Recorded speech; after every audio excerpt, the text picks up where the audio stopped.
quality of agility of the ability to.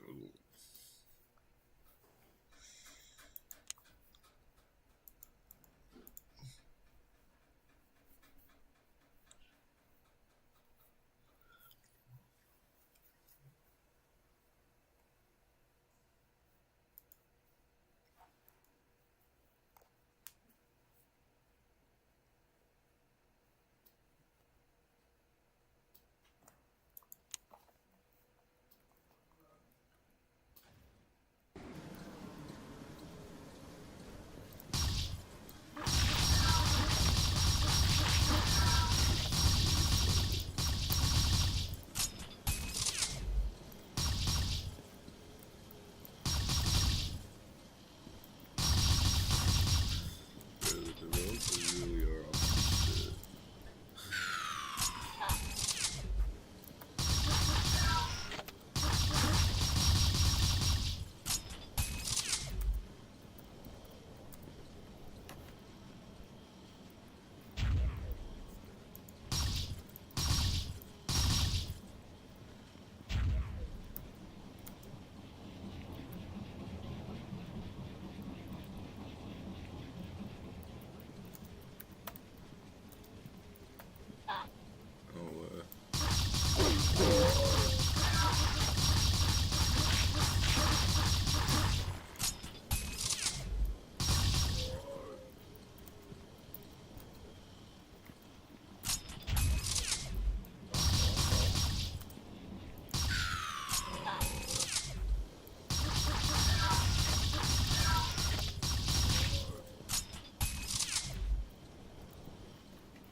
Oh, we talked about things like liquidity and agility.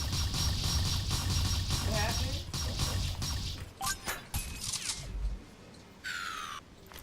And it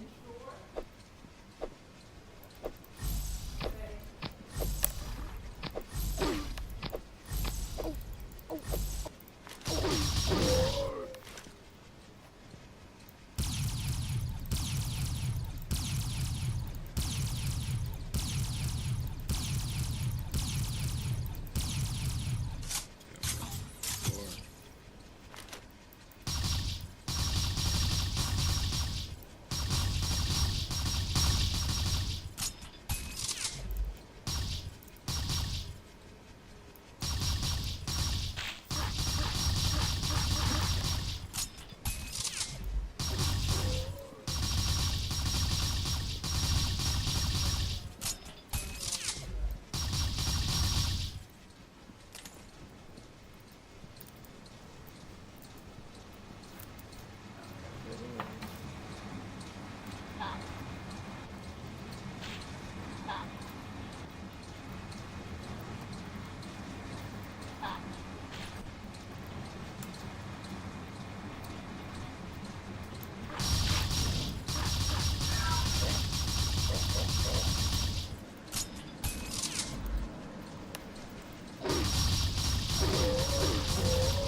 the fuck?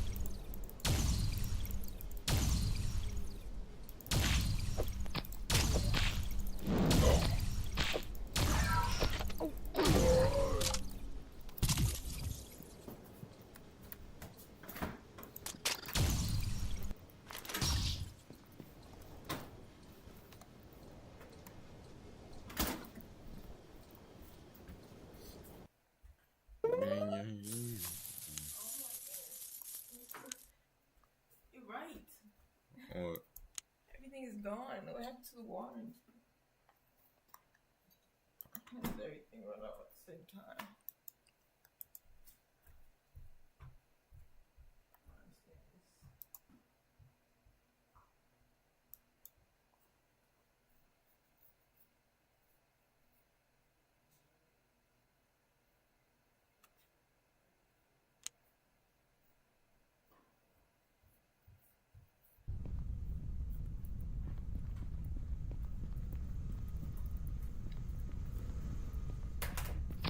Did you pass gas?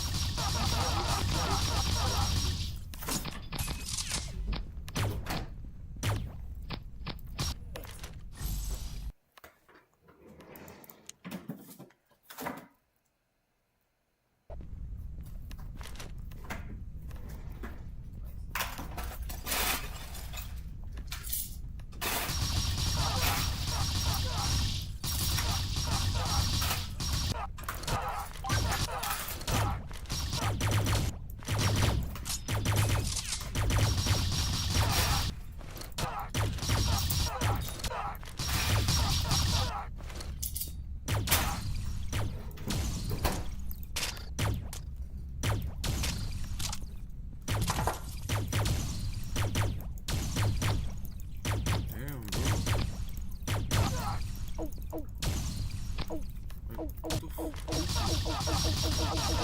Like, what the fuck?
What's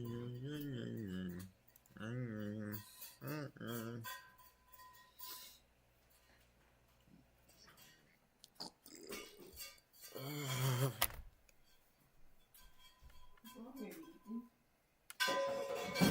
Oh, what?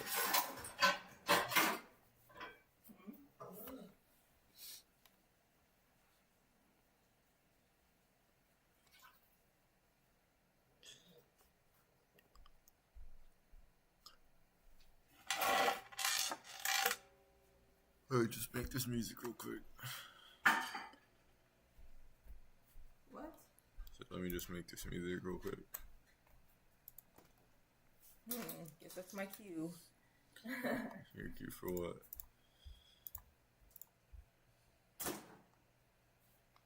You know, it's just a cue.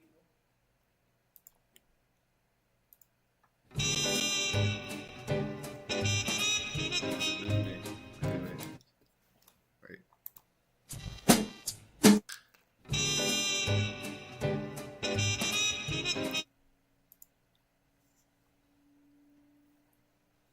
I don't really think you just. Shut your big chest though. Thank you. I don't want to get hurt. I'm tired of this.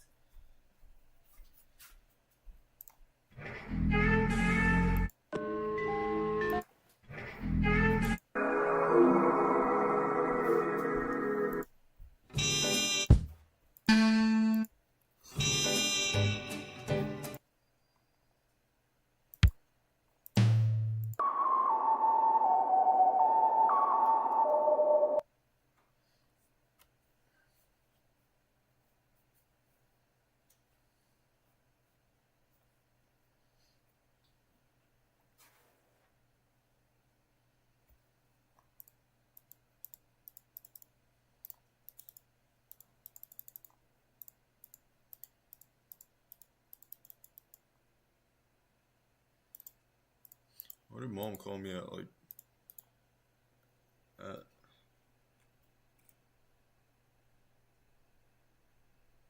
Why she keep calling me in the morning?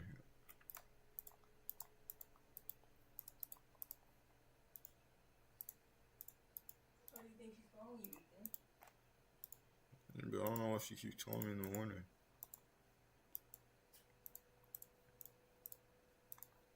Gobble, 2 cups of gabagoo, please. 2 scoops of gabagoo, please. 1 big scoop of gabagoo, please.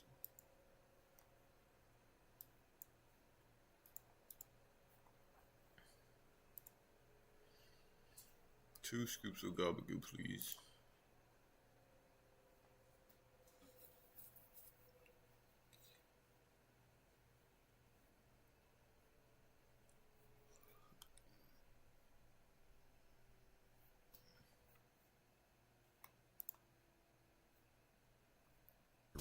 Seized when mind, movement, and gear ignite as one. Now, step into your zone. Designed to win.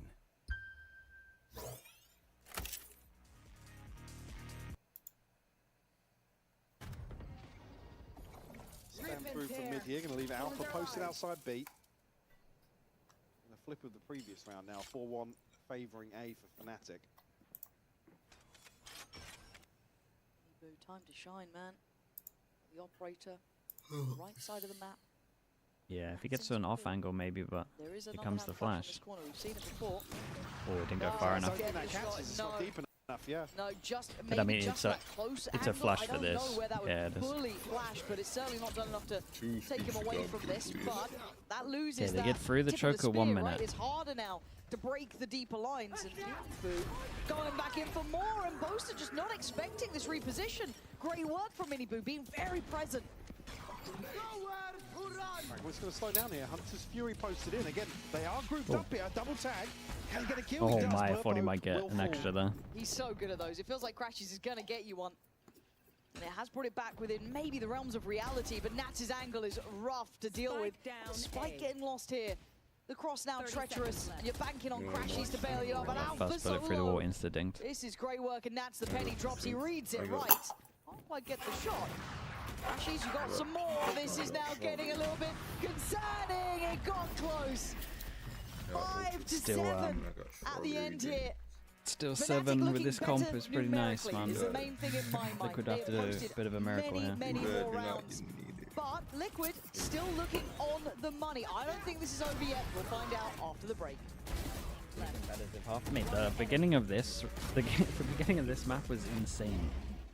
I Your still body can't believe that knows pistol. A sense of victory, seized when mind, movement, and gear ignite as one. Now, step into your zone, designed to win.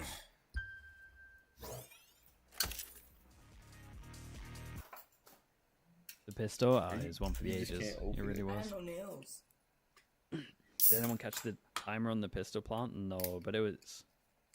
I mean, they should have showed it. It was really close.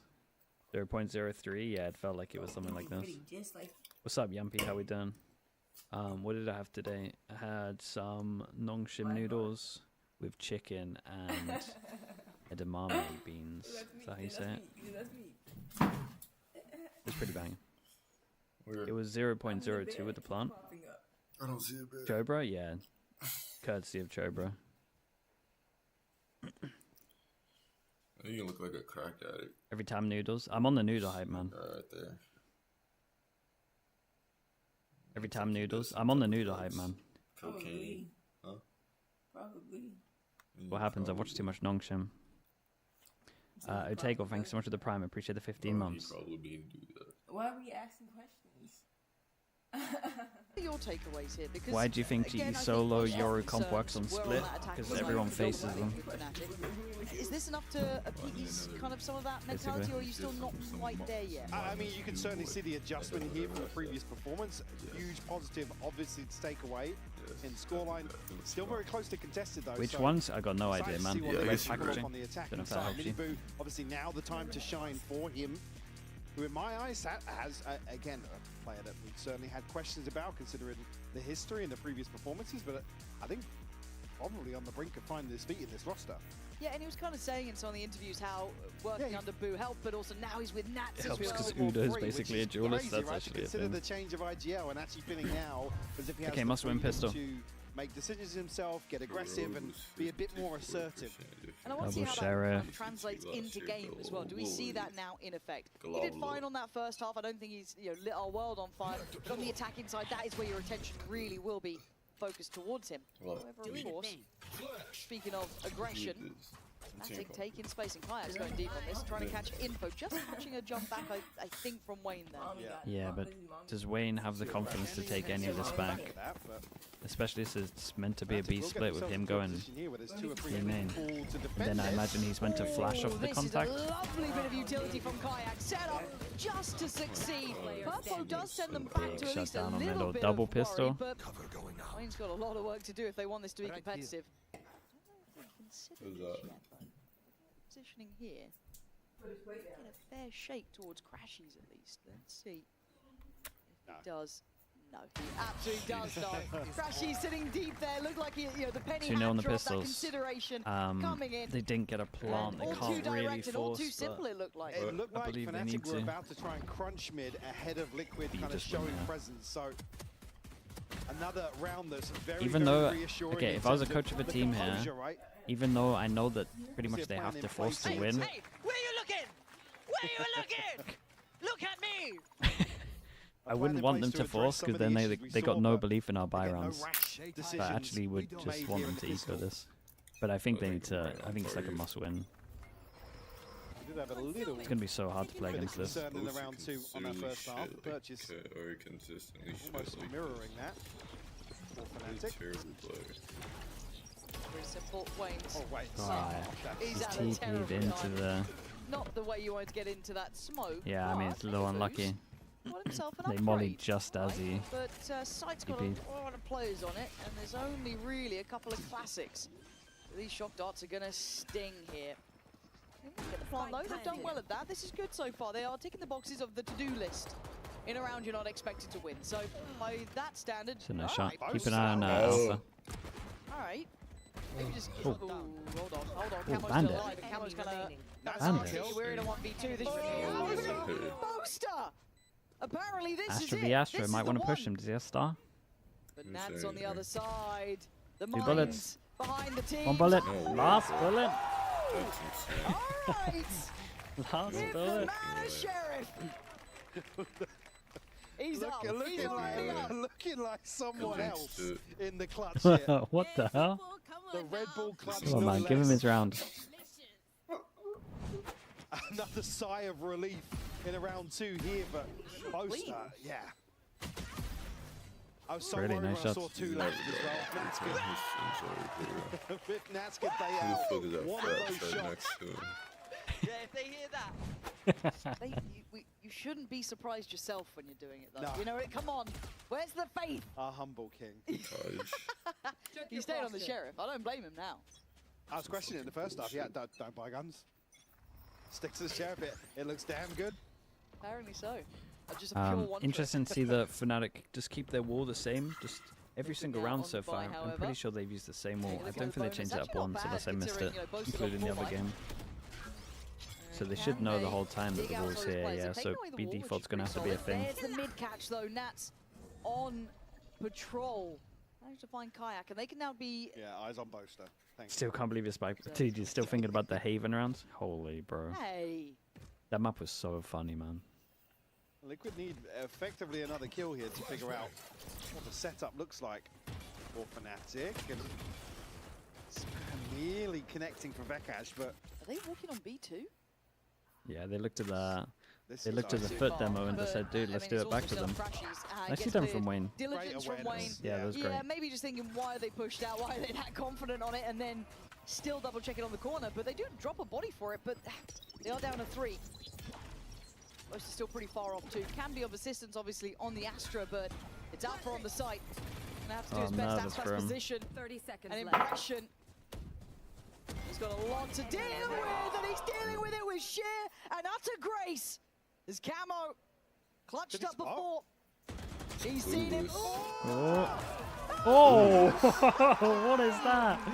A free gun. Can't believe what I am seeing. Oh, they actually just walk on water this whole Like I game. said, The doesn't matter pistol what into agent, this, every so everything. often I mean, the Alpha first will goes are give really you nice from him. magic That like last one's this. sanity though. Absolutely beautiful to watch him play. And even when it looks like Dude, it's that. slipped through his fingers. Come on, Alpha! Let's go. Vekash before he even got the Come kill. on, Alpha. Jeez, I just heard Boaster giving it A the whole bonus time. conversion off a round like that is a Because he needs huge, more water and huge he needs, boost to the confidence. running That jump in classic. Liquid, Stop yeah. it. He How many was so corrodes far. have they? I feel like the corrode record is not great, man. Let me find out. Oh, and part of you always has to feel for Liquid in a I way wanna say it's because they're played losing 5, out lost to the 5. magic. Those are 2 rounds back to back now, where it's just gut-wrenching to get to a final, but well, not even in this situation a final player, but the previously for Boaster in But they here, won a match. just have one more obstacle on. I mean, Boaster was on the side of the map, there, so one more player basically. And Alpha Against Na'Vi just ages ago. rips it away from them. Like I said, it's a bonus conversion. First time they played as it. well. I just want to see it again. There's a weird buy coming out of Boaster, just Yeah. holding on to Not one ready today. weapon from the previous. So a huge bailout for Fnatic to find double digits. Still. Let's go back to the Gecko comp, yeah. I'm still not over it. I mean, I'm yeah. still not over that. This is Two a team rounds that played puts Gecko on Liquid Bind. back It into didn't look the that fight bad. for Heretics, right? 43, it looks like. It didn't look unplayable, This is the best honestly. monster I had so far. I imagine they're going to hit B pretty hard here. Concealment. Recovering it. Deal with some of the U2 on the way in here. Mini All boot. the stingers, again, they To know lead the the walls here, charge. so if they're going to commit, they all need to absolutely send it. Well, Yeah, that's rough. they will know 3 here, so It tastes they like want one an of extra those body. Crashes towards peach, top mid at least. chew gummy things, you know? I think Like it's the cheap just the ones wall from the now gas. to deal with. I'm going to get through the at wall. choke point. What is the way to help Oh, yeah, him? so though? really, like, I guess suffer through for now. Alpha is hindered and gets cleared this Mini time. boost on the so- site on his own. Okay, clutch Yeah, man's he did down. incredible. Vekash gonna step into his shoes apparently. Looked like when It's been Vitality good were going, playing keep last going. year. It is just those stingers. So really hard to And it's just withstand Darker on the against site this on his own. weaponry and Crashies. How's it go? Yeah, they're Gets just a 3. lot comfier We're on up this to map. 11. Crashies looks like a lizard. Dismantled, well handled by Fnatic here. The threat, but it takes so much to find Alpha that lizards, bro. These lizard people. you've got to still favor Fnatic in this situation. Again, getting an extra body here. Crashies just completely free from Did they get heaven. stored so long that their smoke stopped over towards heaven? Fire's still going to be there. So well, a couple more on the horizon now. It's still just Purpo with the null command, but Fnatic firmly in control now this second half. Oh, 4 more. Actually, yeah, Hunter's Fury and Eyes up. Alpha's ult here to play with. Liquid switching things up a little bit. Boaster potential here that he gets tested. We've already mentioned Crashies and his ability to provide a lot of support with his ultimate in scenarios like this.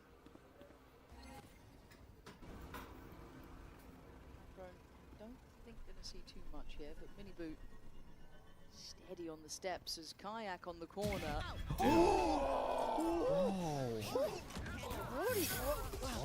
What the hell is going on?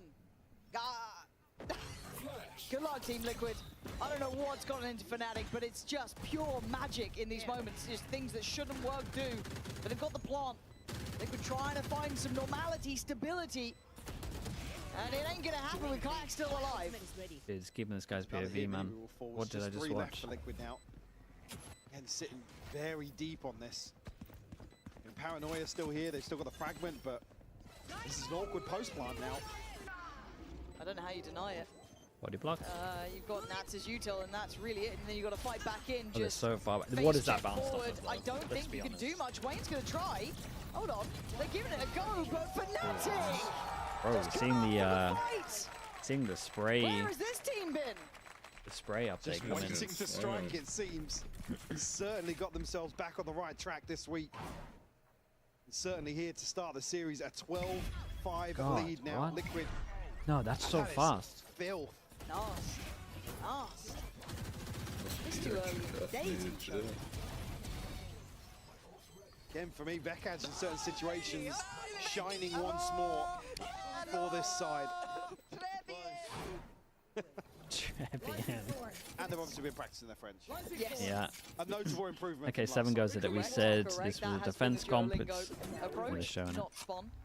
But God, He tries it this feels once like a every little bit game. of Old Fnatic almost, just the Stop, you're not good. mentality, Does the the wall a little further back in case you're trying to jump, Easy. trigger it, and then just plays time to run away, behind it or in flee, front of it, I guess. try and escape. Why are you not winning that? You're not meant to win that. But it doesn't Mini really, Boo's been like, the combo backhanded doesn't by make sense Boaster here. After having so much put towards them just to isolate, Bekaj comes around mid, clears that out. Liquid are just left stun-locked. Crash is already posted on this now. Camo gonna have his hands full on this peak. Oh, Jesus Christ. Well, Close it down. okay, it started 13 to off them 5. looking a little Fnatic lucky looking with the like a pistol different and beast like their today. first buy, but Liquid, honestly I thought they they just had wrecked 3 them. to the first. When I was there as Some bullshit, bro. well.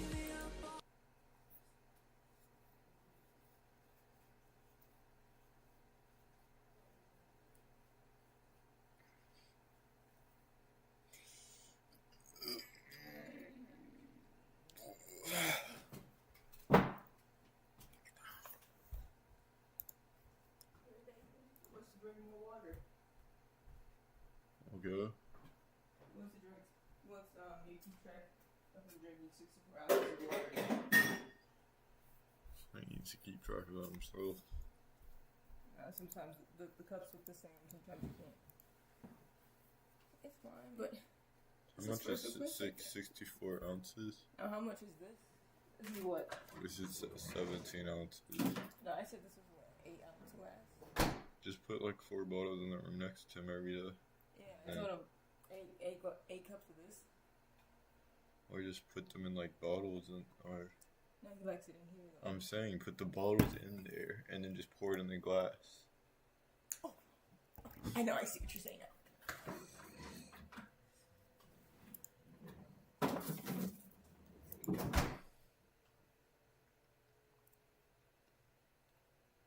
So this is the second cup then. How much is this? 17. 6, yeah, 17. He's almost done with this one. That's 17 ounces.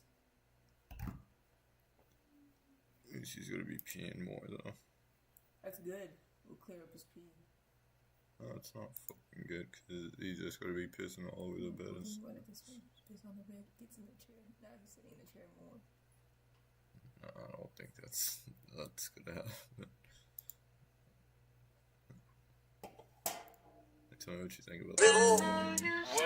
Dis-moi who you fooling. Si t'es mec, je te prends dans la foulée. Un mec cool, mais t'agis comme un fou. Dis-moi who the fuck you think you fooling. Pas de chiffre ça, mais si je te crois, t'agis comme un Batman, car tu t'es fait fouiller. À la gare de Lyon, à la gare Saint-Lazare. Et si je go up, c'est pas le fruit du hasard. Rap 25 piges, t'es toujours sur hasard. T'es stuck in a house sur toi et ton gain. À ce niveau-là, dans mon livre, t'es un schlag. J'arrive pas à entendre ce que tu dis. J'ai fumé le love pack et ça du lundi au lundi. Ah, pas de coup comme si j'ai des besoins. Avec une belle but, je suis en cible sur le dos.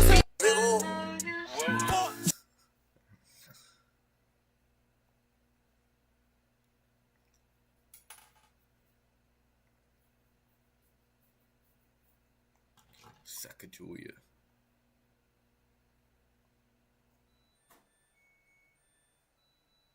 What was I looking at?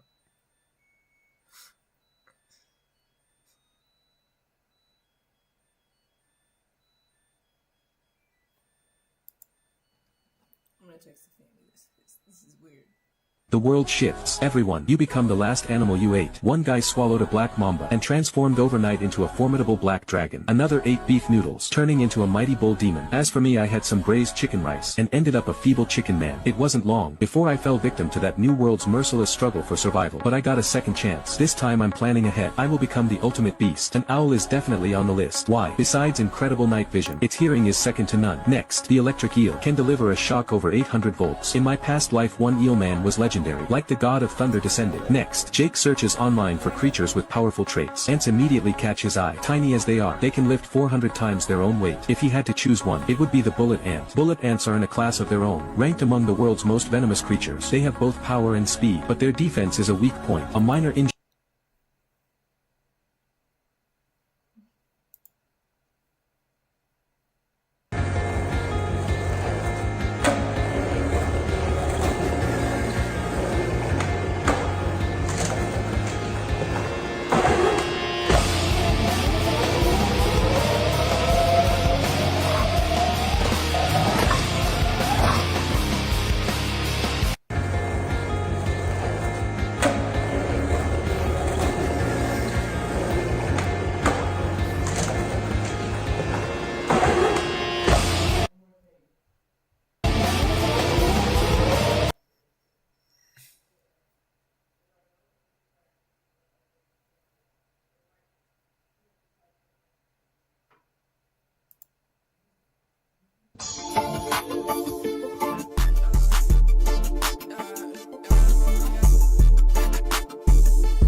Scheiß, mich auch so wie ein Killer. Bis ich Poppy wie ne Pill, bis auf sein Grab, wie wo ist Lena? Kauf ihr, was sie will, aus sein. What's I gonna do?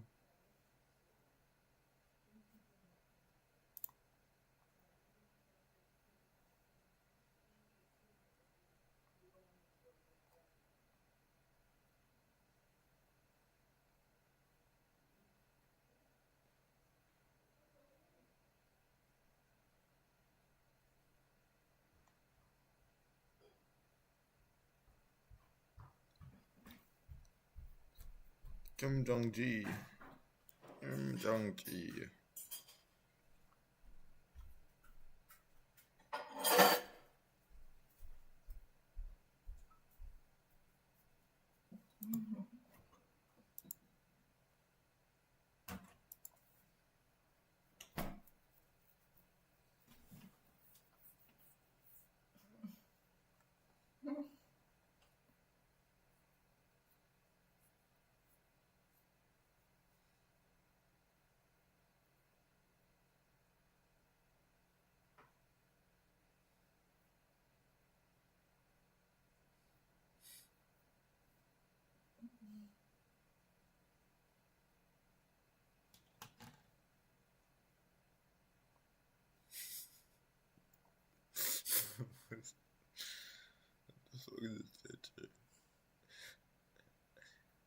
That's what makes you laugh?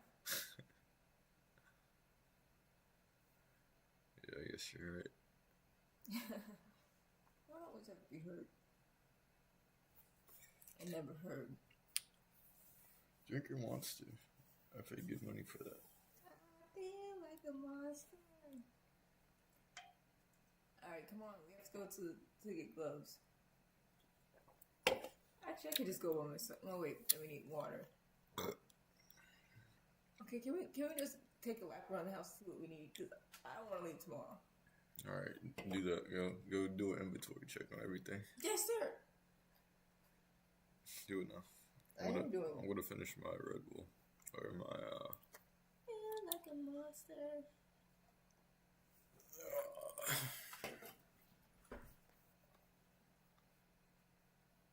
What was I gonna do? We gotta search for him.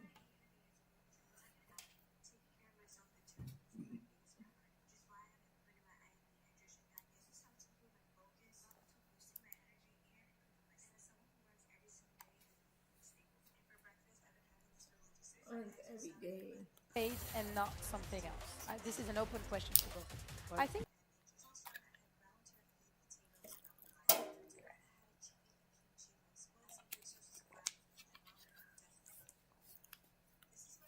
Ooh, a chicken kimchi rice. Got the You can flashes. get a lot of value from Fade on this Chicken kimchi rice bowl. Who do you think you are? map in terms You're of the gonna choke make that. points, right? Maybe You it's just think good of in the 6 they synergy got a that Yori. it's able to have with Raze and being able to punish any sort of Have you heard the aggression from allegations? site, What as the well as allegations? after here as well. I It was a think successful you know, bait. Yeah, I got The wrecked. attack side is because you're able to work through that Viper utility in middle a lot easier than I'm with the Sky. unemployed, You I don't should have know to this. all in with one piece of utility in a You're competition supposed to only that play has not Astra much so far. utility. Yeah, I think that's right. The Right. Fade has more utility as So a the initiator than the prowlers, Sky. right? What's Do that? you like So it Raze would or the be about Waylay the more on this prowlers, comp? right, to Honestly, counter don't that mind You it, have man. multiple prowlers to Uh, go choke the points. On Levy- defense, you got that the Levy Siege, Raze, tease- Astra. Potato. Yeah. Grab Levy one. Thesis, thank you so Great. much for So the insane 4 months, man. combos, Appreciate the prime. even though Fade is probably not, you know, my favorite What production initiator to segments play, from but each that's for, region would you another take debate. I to think it make the still best puts a lot of production? burden on the shoulders of one player, The especially best when you play pre-show solo initiator plus is Fade. specific. Fade can be tricky The sometimes, best you know, taking in-game corners and stuff stuff. is EMEA, I speak especially about experience, replays. of course. So I don't know. I want to have your prediction on this split map. Would Do I we take see, anything from a duel Americas? coming, or do we think Liquid has it to come back on? I think Actually, China's for pretty good. Fnatic, you kind of China's need to pretty take good away in-game the lessons stuff. that you had from the Foot game, especially because that did obviously end up going to overtime. Apart from their I will HUD. say though, in that overtime, Stingers? Bolster was the one Yeah. that ended up having some Take the great Stingers. individual moments. So hopefully that can be the same again here today. A lot of question, and of course we're gonna get the answers with our favorite answer givers, Pensy and Hypuck. The Yeah, answer givers. that's us. Mm-hmm. See you later, Mitch and Tom. Unlucky. Liquid against Fnatic, of course, map 113-5. A little surprising, honestly. I think both of us were unsure where it was going to go. But a refreshing surprise, right? Sure. The desk Again, I segments. think I this like is the just a Pacific desk trademark, segments. I think they're good. Fnatic confident, they win a few confidence boost rounds, and then it's like the energy's totally different I on think stage. Big Time's pretty and underrated, it's just man. this story of momentum. He that has builds. good comedy. Well, that carries He across to the second map talks now. about in-game stuff that's good as well. Again, certainly a composition that enables them to run away. I with can't that watch the sort of Americas pre-show, man. approach to the game, right? It's just Things TikTok. certainly sped up in terms of Yes. timings once they realised, like, oh, we do kill good. Yeah, we don't actually have to execute in 10 seconds. It's a There is other time slots. factory. I do want more from Liquid, though. I think it was Okay. a frustrating map one. We Liquid saw on defense, glimpses of Fnatic when on it looked attack. good. Positives, but yeah, not enough. Yeah, let's show us a little more, just in general, Liquid, because look, we all know it was a heavy loss Recovering it. in the previous roster. There. Kiko hard to replace, but I want to see that new identity, and I also Coach want to see thing you is have a cool. really good In EMEA, series. yeah, that is We've cool. had, you know, a couple of flashes Oh, of the it coaching here. fees for Looking all right. Americas is Last normally map, didn't alright, light my world but I on think that fire. might be because IMI normally gives pretty good answers. Perfect timing on Sometimes the power, coaches just are no brutally presence honest over should there. cancel part of this rotation. Yeah, you can see now. Pistols at the moment, that's a pretty bad too. That's a pretty bad 0 as well. So 2-0. plenty of time left, so not necessarily concerned just yet, but Kayak has got himself up ramp. Yeah, he's scarily positioned here. Insert one, know create how pressure over aware towards they are. middle. You might be able to hear I one think that's rotating. flat. Yeah, so there's going to be freedom towards heaven. You're a bitch ass nigga. Mystical, thanks so much for the prime. Thank you for the 2 months. What do you do with all this space taken? You've got Vekaj You don't like interviewing the losing coach? I can get on board with that. Does it get hard cleared? They don't dig deep enough for it. I'm just going to try and spin it. Oh, that timing is nuts, by the way. He's missed Wait, it. Don't think he's seen it either. And Wayne, though, has he finds missed it? Alpha. Boaster on the And not trade. on minimap? Emma's still on site. Spots one Heaven, but he can't stand the pressure coming through. Open plant mode. Oh, that's nice from Nats, though. Just patrolling the edge of but that smoke. no one knows about the flanks. Now they kind of split apart here. But Crashies is really on it. Two working through Ah, on dude, they ramp, must have very come up deep on the position minimap. from Nats. And Crashy's just controlling that ramp push-up. I don't see much else going through this one. Purpo's not given much play. Crashy's That left. guy's making Close to sloppy right. con. Tries to make something of it. Does a bit of damage, but nowhere near enough to deny 3-0 the on the outcome. pistols. Fnatic with the first. Riley with the prime. Thank you for the 2 months. Thank you, thank you. I think Boast is one of the best Astros. Yeah, he's top 3, probably best util. So many late round options here. Probably best util Astro. I think that's even featuring all the way around. I don't know if that was for a lineup or I didn't quite catch that. But I do think, No, he was sitting super deep. not that he plays smokes anymore, but Karen was that's what I mean. I don't know if he'd gone back for a a very lineup good or Astro. something, but I didn't know the snake fight throughout that. Nice! Come on! Let's go! Nice adaptation! Basic, like, vernacular ever. Yeah, I mean, right, great adaptation to what happened. The perfect timing of the Prowler. What a obviously on the other motivator. side from Purpo. On the back of that pressure towards 8. Fnatic with another slow approach now. More rifles on the board for them. Boaster still just... So is he like a reaction channel or something? The streets remember the Zoms Astra. Yeah, How's he reacting to that? It's not. it was pretty dominant for like 6 months. That's his channel. Milan needs to pick that up. Milan, pay attention right now. Winterfeld, thank you so much for the prime, man. Appreciate that. Thank you, thank you. Slow and steady. Do we know why Wayne didn't play the first map? First match, he was getting his visa still. Expect it. He arrived like on the day or the day before, but they've been practicing with kicks, so they just decided they had better chance playing with him. There is a 3-play stack on the A site, so it's just going to be Nats trying to come over, maybe just get into a slightly complementary Purpo's position. in But by one-shot this point, range. that audio cue alone has kept them very interested in this A site. I think this stuff, it's a shame. You gotta, yeah, he does have a bandit. you got a little impatient. Still did good to get one. Making a stand on it. We've seen a lot of info, but it's just down to the classics now to try and do something else, and that's where it gets near on impossible. What do you think about the free rifle one Marshall bite? The Fnatic do? I think it's fine. I think they could use their Marshall better though. All going tick in the box sort of stuff. Easily done. 4 alive, no harm, no foul. Well handled by Fnatic. And a chance here with the TP gets sent out. I think Nats is entertaining the idea of rotating, but and Purpo just gets overwhelmed here. Obviously only losing the pistol here from Boaster. I just want to see how they address Kayak. Purple vision. Yellow light, purple light, Literally? liquid pants. Literally, are you in a bad mood? I was going to say, What? Slam poetry. We've done it again. I know. Oh. Yes. Of course it is. Of course it is. Bonus round for Fnatic, but we saw how heavy an investment was just in last round. So they're actually pretty well equipped for this, but I want to see if they address trying to keep maybe a track on Kayak, because he slipped through twice in those early rounds. Maybe just something he'll bring in later, but it has to be noted now by Liquid that there's been too much freedom. Did I deep Obviously, last set round it was just a the... stack, so you're kind of What is expecting that? some of that. Just a Yeah, rifle I up? mean, ideally you want to see Liquid posture up a little bit here. Okay, it's a classic. We've seen this one before. They use different line tool they used to use, so does this one go here? Lone sent up. There's still 3 eyes towards him. No, it goes back a sight. Wayne's going to be under a ton of pressure here. Isolated immediately. I mean, there is Deleted. no Sights, util sights, behind that. sights good. Just a straight Thumbs up insta What are you mount. going to do for the retake? You've got 4 standing and trying to get some late mid-wrap presence potentially. Vekash but there's gets a his kill player over already towards watching mid, this. they're Kayak just found saving. another. That's Minibu gone. Oh, sorry, excuse me. It was Alpha to get the Well, they're first, just but saving still. anyway. There's not been a fight back here from Liquid. No, they're giving this up already. Of a pistol into a bonus. Try and potentially find whoever's disconnected here, but Vekash might just catch one. They get the best timing over Purpo towards actually middle. finally finding the head Just of the Yori Vekash flash there, did. down The to Yori flash 16 hadn't even HP, but landed yet. revealing that it's all but a save here. Just need to see Liquid actually to get online. They feel absent. Yeah. Again, I guess the comparison being Fnatic playing now with a bit of momentum and confidence. Liquid forced back in their shell a little bit. It feels like it because they've just, what, just Well, not straight even a little execution bit. on B. Yeah. Like, it just feels very direct. It's not like they're like really working a map. Dude, Fnatic have been in the same site hit for approach, and it worked. That was ticking the box sort of stuff. almost a year and a half now. Liquid, we need to find changed an their answer. Give Yori us flash, something though. to look at here. I'm looking at the players who are yet to really find any footing, one being Miniboo. Love to see him activate. Timeout early from Liquid. Again, because the approach here, the first buy round, they're set up in a 1-3-1. There's no real pressure towards mid. I mean, I'm certainly not saying it feels comfortable to kind We of will just never see 3 guess podium behind the finishes points in a and all, year but again. Certainly, you'd hope to have seen. You're probably right, but I kind of have a bit of Setting faith in place there. So I some think of the what teams. Miniboo is an interesting discussion.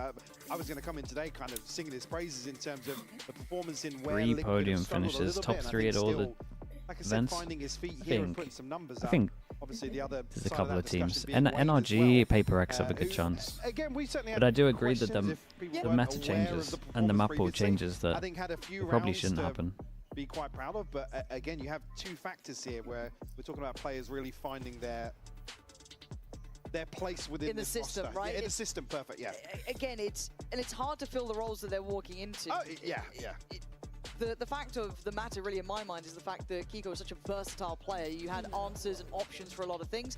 Now it's trying to maybe just Fnatic, if you include EWC, yeah, no one includes EWC in that though, man. Online tournament, He's taking 2 players. singular limb. And they're still It's not taking quite there 2 yet. people to Not a replace thing. Kiko. Yes, yes. Good price for pool though. now, however, we have to see if I they am have sheep with got the prime. something in mind. Appreciate you. Timeouts Thank come you. in. Thank you. They've still got to purchase. It's not a pretty one. There is going to be lacking factors, but there just has to be some stopping power. It feels like they've been completely at the behest of Fnatic. And concern being that we see what happens. The same as map 1, where Fnatic just start. Honestly, okay, if they cool, got we LAN freedom, servers, we've got though, space, we're making plays like this. I'd respect it a little bit Do more. they get punished though? This time they do, but there's It's like a good win. trade there from Alpha, keeping that well within check. Doesn't spiral out of control, and they've Dude, got Fnatic, control after a too. timeout, is they're starting to get used to the slow plays. Sights for you here. Miniboo. They just go fast on this. I needed that. Needed more than that. Because the other 2 are so out of this, playing towards CT, and Alpha's just tearing them apart. Does finally fall to Purpo, but the site is completely open. And as you rightly said, I don't think they expected it. They were like, sure, Nah, they someone's didn't here. expect that fast. Okay, 2v2 though. Slow though, 28 HP HP. super that's not low. much Camo's to got to play do a with. It's lot. really on the shoulders of Camo to Full be util, though. something of an instigator now. Roaster will be able to cut sight lines here. Crash sent out. Do they sit on this or do they destroy it? Again, Poison's off. Camo and Purpo now stacked up, but the HP is a concern for Purpo. It's a good position for Ooh, Becca. He's gone low cleared. HP pops him. Purpo doing marvelous work as Boaster left in the 1v2, and it's just not going to He happen. got Did you think they were shooting at him? I'm not sure. Well It's a done to great round Liquid from there. I thought Papo. they were Gets out his of ult that for the next round as well. Purpo hitting some crucial, It's a really crispy important shots round. as They would have well had to eco off this. to make this doable. Really? We'll see the first round on the board for Liquid. I think so, yeah, He Fnatic shot can early, make yeah, I more think they of the thought he was rotation potentially with these fun to players in shoot him. spawn. First one to Alpha. Beautiful shot. Nice! We'll get Purpo his ultimate. Couple more on the horizon here, but Fnatic certainly with the advantage this opening stretch of rounds. Most notably being Alpha on that showstopper now. Judge in hand for Wayne. Just the money like Go towards ramp right now. 1-9 loss bonus. Yeah, the first time I think somebody's If they actually lose. confirmed the whereabouts of Miniboo towards mid. So previously sat behind the orb, but I think Nats was just acting as a deterrent. Camo get more than a 1-for-1 trade is what I'm wondering. But that Prowler was keen on it. So Camo trying to get himself at least an escape cord if he would like it, which he's just reinvested now. But Fnatic still kind of surveying the map. They haven't decided on a commitment, it feels like. No. We saw Yeah, and it looks like they're examples gonna of this in the fake previous A. few rounds, Wait, where's the spike going? Did you such a never know with nothing yet Fnatic? Most teams Nothing group up really at 50 happening towards the seconds. A Okay. side, so I don't think Fnatic Take have seen pressure over towards A, and it kind of works what well with they the Prowler want. hitting So them. checklist. Whoa, that is fast, bro. That must have been snappy. Yeah, I don't know how he wins that fight. It feels mean, like he shouldn't have, but yeah, he no, he does. shouldn't be winning that. Okay, that's gorgeous from him. It's a little weird now because they wanted to go quiet over towards B. Didn't, no. You can see the Beidou paranoia over building towards on Liquid. mid, They want hits information. nothing. They just sent that Nightfall out in case someone had gone middle. They haven't. So now surely Camo's a bit worried. Yeah, no man's land. He's going to fall. Now you look towards the back of the site. Miniboo yet to get started. 0 to 4. Want some help from CT, but he's I mean, going they to could find that stop the smoke. plant. 13 seconds. His support's gone, and so is he. Fnatic this late in the day behold. as ever, but potent on this hit. Comfortable setup now. I don't think Purpo and Wayne on a judge really have much to say about this. Kayak still in It's so control. of funny mid. watching. Possibility of It must somebody be getting into the hard back for lines teams here, and yeah, they because give it up again. you don't find teams like Purpo Fnatic, already right? making moves. Where they I mean, Wayne can might not hang even around go and through try and these find chokes something, when but there's 20 seconds left. yeah, you don't want So Kayak, when you most of see them nothing getting a and it kill gets to here. 20 seconds, players get so antsy. Might Like just even opt though to this guy's holding this whole line here cover the and he right hasn't here, seen but anything, Kayak's like this guy's still close. moving. Jason might hear some steps here if Wayne. You gotta make sure your comms are really on it. It's a hard thing to practice. No, and you can see the paranoia and the worry with Liquid when they can't quite get a beat on where Fnatic are going. Yeah, they have no idea and then they start moving. Camo's not even forced off. No. He's noted, and Fnatic don't push forward on that. They actually give away the first blood. Yeah. Oh, well, I say give away. I don't know how Camo's. Camo stole but that yes. first blood. See if we can see it here. Oh, this was the Wow. re-clearance through B, mate. Yeah. Yeah, you're right. Liquid, again, not making moves in mid or outside A where they're not feeling that pressure. Yeah, I'm pretty sure Nats is talking And it's about gotta the be fact that you frustrating gotta for someone hold like Nats strong when here. you feel like you're behind the curve constantly. We've seen direct They're playing approaches. from behind. Yep, we've seen Fnatic going full executes on site. We've seen that slow kind of work throughout the map being very elusive. So it's quite hard to get a beat, trying to get a rhythm, and then your money's broken. So you don't get an opportunity to really get that good read on the game and be able to kind of maybe implement those ideas you've been working on. As it stands, Liquid need a solution, and they need it fast. This is another round effectively where you not giving away, but assuming Fnatic are going to capitalize on this advantage. Time to jump. TP going to get sent, just going to see the same rinse and repeat set piece. I mean, it was Wayne previously here as well, now just on a classic. And they're struggling to hold this site with weapons. So see how they fare with something a little bit lighter, not so good. Miniboo rocking a hard place, pick your poison, and it's How many Alpha times is defining in Alpha the gonna end. send it in and Site just looking open under up the site? Control. That's low ult bite. now for Kayak too. Papa needs to save, the other two can go And for it. This is Trice with the prime. really to watch. Jesus. Liquid are just so behind the curve. Yeah, it's pretty rough. It's So pretty we rough. saw the right sort Trice of again, ideas thank on you so Crow, much. Right? Again, Fnatic just over-delivering in some Yeah, of these there would be- individual situations. Call it luck almost. Yeah. But Doesn't Liquid even here need just to use an ult now, he's using it for the next big buy round as well. I mean, beyond a lack of initiative in the early round, really, and Fnatic's just Jesus. have so much time. And it's like, remember, the They one might round call where they another got so far was timeout. off I the think back they of just Purpo's gotta individual fight for some space bailout. instead of Now, waiting pretty back great now. shoot to Purpo. He's hitting some lovely shots. He's very much active today. But beyond that, there's no redeeming qualities here. I'm not seeing Miniboo played in. I'm not seeing them have a good either stop on site execute or retakes. It feels like they're in between ideas. They haven't got that solid Think concept of Fnatic what are they not want to be punished doing enough for here the to slow handle style? this. Oh, no doubt, I'm dude. surprised because again, I think all of us have so much historical credit to the coaching staff, to Nats, to how they want to deal with things. They've always had plans, but it just doesn't feel like there's anything here. How many times have we seen Alpha doing this? It's the lack of resistance in some of these situations that's most concerning. Swain on the B. But again, it's like almost now you're at 5-1. Try something. You might as well. Yeah, like you're just going to let this half pass you by effectively. That's how it feels. So what's the plan? I'm Hey, looking did at you, Nats- Liquid, here. Tell did me what Nats the not plan is. die? Show me something. Maybe tried to save the Camo heavy in armor, similar didn't check it position, fully. That's fine. He's been doing kind of 1-for-1 on this sort of spot. Purpo's interesting. You We can't kept get, maintained towards A, at least for now, as that Prowler I mean, did it's a get sent Guardian's through. fine. You do have a lot more bodies leaning towards the B side of the map. You do have presence in Heaven, presence in CT, and obviously Camo then shouldered up early. And Nats isn't a million miles away, he's over towards Vents. But this is similar stuff, right? We've seen a similar round before. Camo, same spot. Finds the same success. Fnatic poised once more this time. Yeah, this around. is It's even more Liquid concerning 'cause legit there's just shows off the saving front all mid their here. util. No one's using anything. Kayak gonna spot the first player. Will reveal Camo's position as well. He's dead to Oh, rights, man. it's unlucky, this is but it's all nice too from obvious, all Fnatic. too easy.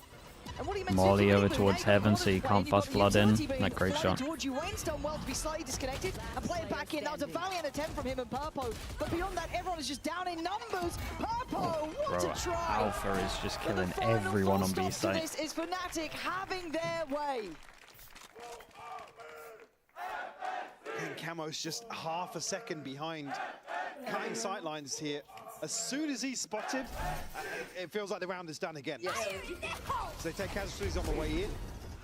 C tries to TP away here. But he's so desperate to find something before retreating. Maybe it's a lack of faith in their ability to retake these sites, but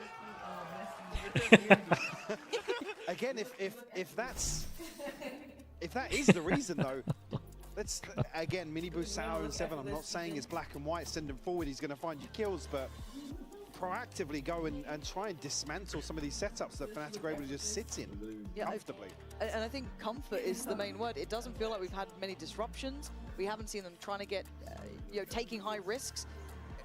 Any risks, really. I said it looked like maybe in that round, Camo got a little more they're going to start interested, but fighting. just 'cause of the panic, knowing They're going to that start site's fighting on coming, B main try and play at the it forward. very It least. looks like you're I can't halfway imagine again in that Fnatic will idea. start going Do we B sit because deeper? they Do know we they're let going them to kind of fix burn their this problem over utility? Do we towards try B. and back out from site and just play back through? Conceptually, they are falling flat, and that's unfortunate here because Liquid have done better in the past. But, and here's the other side, right? The utility discussion. Are we forcing anything out of that? But at the same time, when they're set up as 4 or 5 and potentially it's only Clag split in mid, they're going to commit behind this utility. There's never going to be a util dump where they don't then try and take site. It's also like, I haven't seen a fight on B main. I haven't seen anyone digging deeper. I Yeah, haven't seen they them gotta try and fight push B through main. on towards A. I haven't probably see it seen next Fnatic Byron. eye up middle that much. Yeah, we've seen Kayak maybe once in a while split that side. But give me a fight on these extremities, fight for some control. But now it Yeah, we becomes see it obvious. That's the issue, right? That's the Yeah, as soon as you problem, call the it's timeout, it is obvious. typical solution, but we're Yeah, they did pretty good, though. Round 8 coming in. And there, finally a reward for Minibu. Finally on the board, he's going to go back in. He's doubling down, go for it, why it's not bad. Drops 2 bodies. Finally, a fight has happened. The Liquid actually, even on a lighter purchase, walk away from with a man to the good. Boaster's going to find Nats as well. He's leaving Purpo solo to hold down B site now. Prowler sent out, so confirms there's nobody tucked into B main just yet. These weapons recoverable, maybe? Yes, late round, but certainly not now. Yeah, A yeah, Knight's cleared over towards B main. Got to be feeling good if you're Fnatic to group and just hit site. If they feel they need to secure this. So worried that Boaster maybe continued that walk up middle at some point. You can see them re-clearing. I think it's a misread. I mean, it's a gamble. It always is, but it's late no matter which one. At least I pick up the guns here. Maybe just look. I think now they know. Yeah, now they know they can grab these. Again, they're going to be so far away. They're from so this. late. This game is shit. Yeah, and I mean, And there's still the question mark of Boaster, right? yeah, he could be anywhere at this point. I don't know if you Well, just it's cancel on supposed to be keeping 13-5. these. You're coming back in, you've got no information yet. Okay, Okay, they're going. It's going to be last minute sort of situation. What are you meant to do? This post plant is. Oh, it's so nice. This anti-Yoro Theory. Still Well, they alive. considered it. Does Okay, get cleared nice, on the nice, corner. nice. Camo's I going wonder if for he it. saw Look at any my of them. crook, he will try and make this happen. As Fnatic now need to fight back in. Finally, a decisive lick. Hey, not too bad. I didn't mind this idea from Boaster though. He went smoke, tucks in the corner in theory, you can't be seen. I would love to know if they actually saw him or not. But the right sort of decision you want to see them make. Smoke looked kind of close. I'm just glad they sent Minibu in, right? Fight on one of these extremities. Get confident. Take a gamble. He's the one who got them these weapons as well. Jeez. But still, that's huge, right? That could be a spark. That's the idea. Don't let Fnatic have their way with you. That's just ridiculous. You can't. Maybe just a reminder. Oh, we'll never know. To feel like you can actually do something about it. A lot of ult What's use, the but reaction though from Fnatic? That was the rounds first around. time that really Liquid. It feels like a solid team effort. Obviously, 2 big ultimates removed now from Fnatic. they didn't consider Astral. I wonder if they thought they weren't even going for it at one point here. Alpha not too They far got a away from pretty another showstopper. early queue with the Euro though. If Fnatic gets a kill, gets his ult. Seeing Liquid set up. That's the about same it. Once more.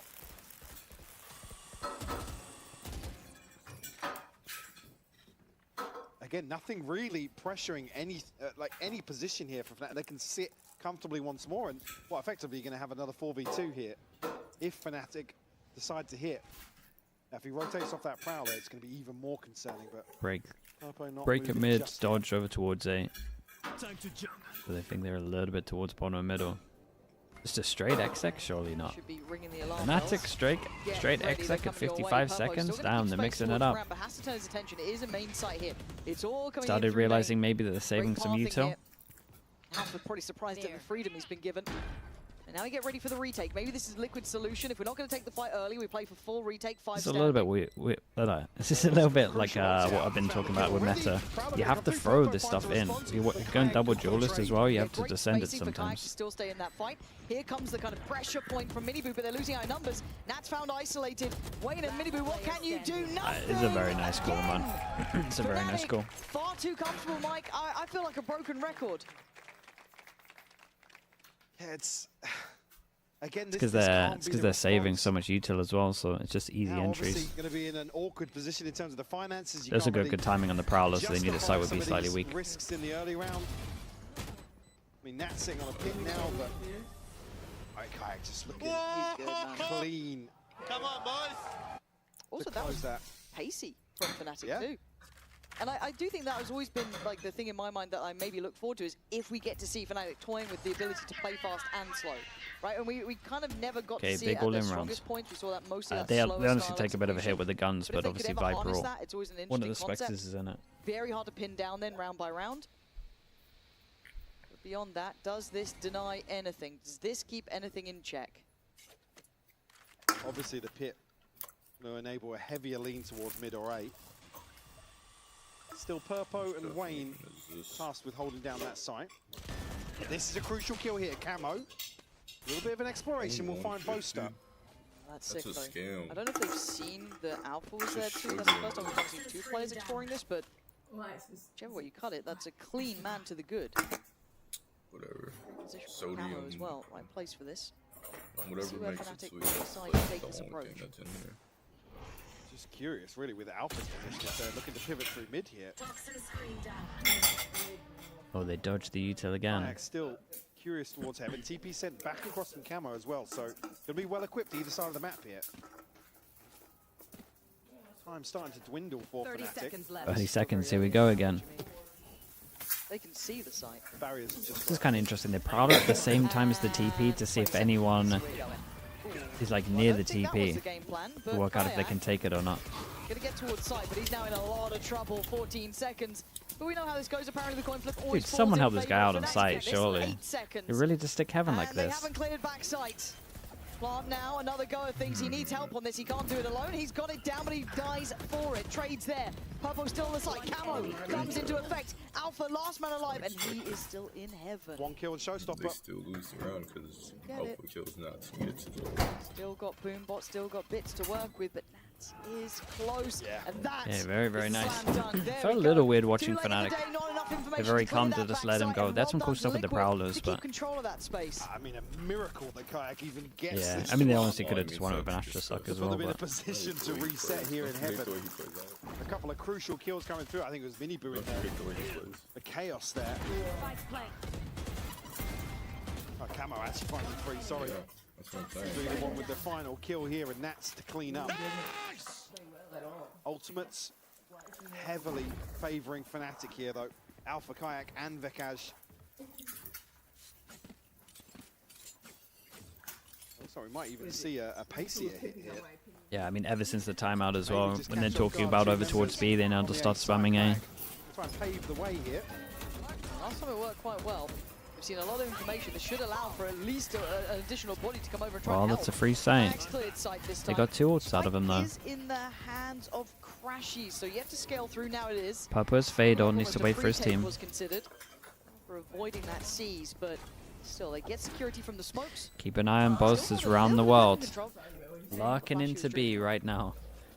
See the pit here, Obviously he can put a star down on the spike. Again, awkward timing for him. Minibu going to find Alpha on the way in though. God, it's one of the latest lurks ever. This is going to delay for a lot longer. Good amount of space on this. TP back aside might be good. They're not going to hear it. Fall on top, play back in. Liquid need to work as one. B on the same Oh, page. Crashy's dodge is the ult, man. Dodge is the ult, kills the Yoru TP back aside. I give it to And now Purpo and Nats having to navigate a treacherous path leaving just Purpo alive. And as good as he's been, this is another clutch you'd have to give them. Another round on his shoulders. This was And you can hear the a masterclass from Crashies. It wasn't too bad from Liquid. The idea was pretty good. It's just too fast and too Fade little doesn't time cover to all the change backside. outcome. But will fall as well. A couple of concerning numbers in terms of the finances behind that for Liquid. God, it's such a different half from Fnatic. There's so much more. I mean, they're playing double duelist like double duelist. That's soy boy food. Was it sick? Even an opportunity there, Vaca just it isn't optimal, but still cuts off and creates enough of a safety net here. Crashing finding 3 kills like that is just it's just crashing things. Yep.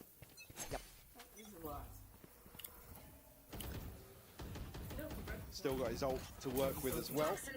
On the side, Camo, they have his, but again, the byproduct of weird finances throughout this is now 3 SMGs in the final round. Oh, you hate to see it. Camo, that's got to be gutting as well. Don't get me wrong, he tried it in the last couple of rounds to get a little bit more active in middle. This time, that Prowler looks like it was just fated to get to his feet. So, what more are you meant to do? Down to 4. Have to hold here for Nats as well. Just SMG. Does have help from Heaven, but that's We wait for 40 seconds now. They did spot the first, but he's going to have to burn the snake bite here. I mean, everyone's almost here. Third over towards Heaven. Reaper has to go nuclear. Fnatic decide to progress through. Actually, ain't going to wait for this pressure through mid to come. It's nice though. Lot of B pressure, so if there is anyone over towards Heaven, he can start looking over towards B, which means they should be able to get through mid. Beidou hits only the one. Nats has got 1 HP. No way, he jumped into the Tether and then they see the Tether line. This is hard to watch, honestly, Nats. Oh, that's unlucky Where timing. do you want to die to? You got Heaven or you got Main? There's only so many choices you can pick from. Purpo, the one with the rifle, really could have something to say about it. Does really well to find Crashies. Wayne's still only on that SMG though, but trying to It's rough. really create Yeah, a because he's pathway trying for to them. go to the area that they just cleared with the ult. Reveal the player in towards hell. That's stunning. The 2v5. Purpo! The saving light for Liquid, but he still needs another. The damage, he's hungry for it. He wants What? this done. 24 HP. Are we lagging at it? And Boast is barely alive on the other side. 18 HP, 5 bullets. Really is the team. He's got the time. Oh, you'd be bold if you went for that. Purpo looking to save the day here. Boaster playing with time. Purpo, you made a damn good go. Yeah, it was a nice go at the 2v5. 9 rounds. Again, just such an impressive grasp of the macro 9 here on from attack. Fnatic, and Liquid, unfortunately, just unable to recover in some of these situations where they do find themselves at a disadvantage, and they can't deal with the side hits either. No, it feels like nothing was going right, barring Purpo's impact, really. He's the one who stood out to me, but that's never going to be enough. And it's going to be a rude awakening for Liquid. Fair enough. Okay, well, we do have a treat. Now, if you did want to beat Fnatic, we have someone who might actually have an idea for it. Down, waiting in the wings with Lou. And IGL in upper finals join me, Osgeldin. Rosé coming even on an off day to the arena. Wow, what a dedication. I wanted to ask you first of all about your glasses. You're doing a little bit of a Turkish Harry Potter cosplay here, but I know there is a little bit of lore history behind those broken glasses, so can you share it with us? Like, I broke the glasses when the kickoff starts, like the first day, I guess, and like there is no chance to fix it like at the same time. And like I just tell to myself, I think it should be like my totem. Okay, like good luck totem. Yeah, I bought a new one, but I just want to use it right now, like because of the totem.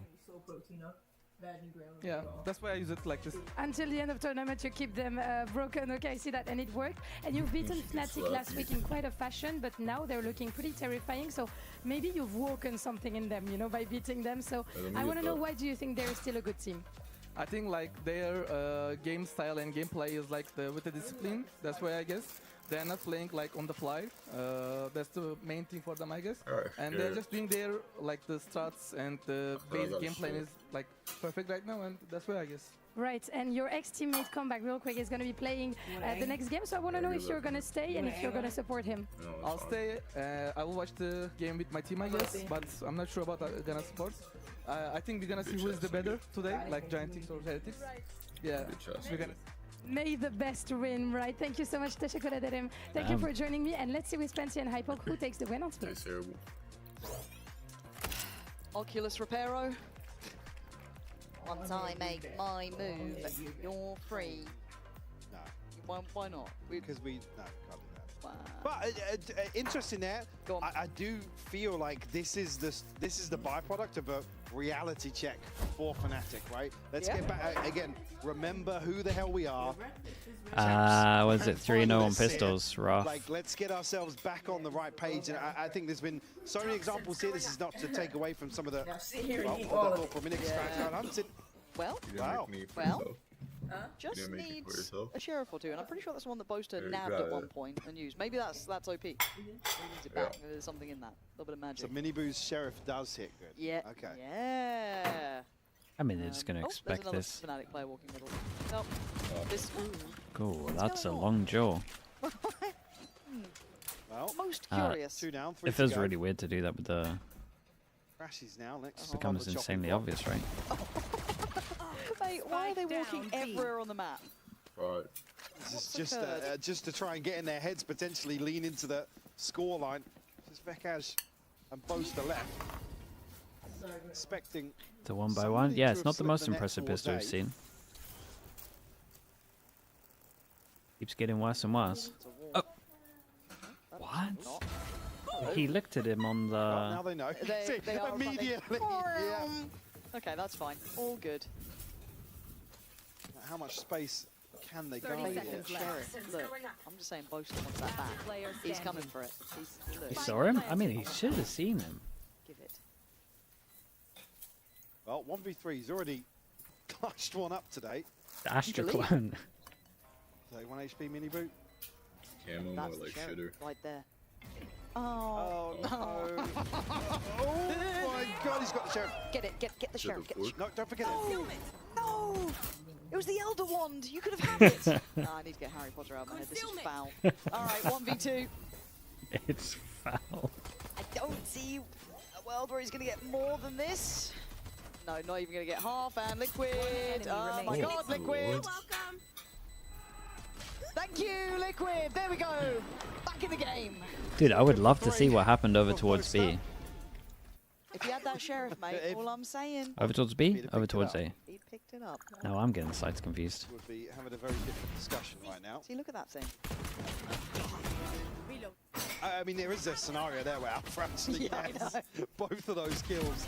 I don't think necessarily expecting the peak when it came, but certainly gonna set spin. up. Oh, I didn't even see him. I'm gonna spin. I've seen a little spin on a diffuse before. 4-9 though, Liquid given a chance to play the game, which is very nice of Fnatic to do, honestly. So let's see what Liquid Yeah, can it's not do. bad when you win a Fnatic are pistol. running at them again. Not given a chance here. No, but Wayne's coming out swinging.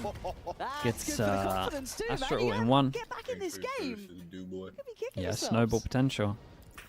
Boaster and Crashies left here. Get only classics. They're not expecting anything in this 2v5. Obscuring vision. Liquid still so cautious. Now starting to pick the pace up a little bit. I'll find you. Crashies obviously going to hear all this. Boaster still marked by Natsir, yet does get a catch. Feels like outside. these two just constantly Yeah. finding each other on like various lurks, that mid timing. It should be Spike 5 standing. planted. Crashies. Nah, not going to even get a Very consolation on that. nice. Good stuff. In zone flawless. And look, if But the Fnatic Astra is plant running is with also got classics, if you're Astral. Liquid, you're going to take that every day of the week. See now what Liquid can make of this. See him, Flawless round 2. Big opportunity now to try and convert the bonus. 4-0 on pistols? Nah, 3-1. Bane is back. Whether or not Fnatic are going to continue playing as aggressive as they have. Obviously the pistol couple of solo pushes down mid, but again, that was what was lacking from Liquid, so that's something they want to try and tap into. I mean, Alpha's there, but Liquid actually sending bodies up ramp very early on. Lovely sees, actually, and Crashies rewarded too. I mean, I feel like Crashies does go unsung sometimes with the amount of impact he can have quietly. Yeah. Just doing so well. Yeah, that is kind of what he Don't see does. mistakes that often from him. Verkash as well. Oh my. Did you just give him a little bit of hope just to take it away?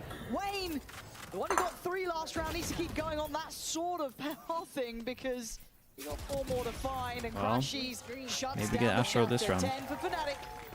They want this one done. Money in the bank, obviously, for Liquid. Third one here? Yeah, no, the third one was fast, man. Wayne already does have the divide. Anything else really on the brink for What them. year had the best meta? Depends what you like, man. That's such a beautiful catch by Veka. And the third as well. Yeah. Just everything For the super glittering is nerds, new. Viper. Wait, the Sky meta. For people that like to watch Aiming. Jesus. For Clean for comms people like that like good to energy. watch good shots, etc. Chamber, Poster Jet. just one away from a divide of his The own. most mixed meta. The plan is for Liquid now to Last year was pretty mixed. back into a more even affair in terms of the weaponry now. Both Poster and Kayak looking to greet them at the front door. Apart from Teo, yeah, post Teo was pretty good for Was being the mixed. thing that was working out for Fnatic, but Kayak already going to do well to deny camo, and that second layer of pressure never really got off the starting blocks.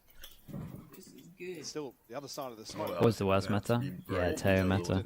Teo meta, but I can understand why other people hated like Astra meta and stuff like that because it just lasted so long. Jet Chamber meta, Astra meta lasted so long, bro. Jet meta was just 2 years. Cross, but actually a swing on here. Purpo will punish once more. Okay. You want more avocado? 45 seconds. Crashies on Big fight. side here, actually, if they are not.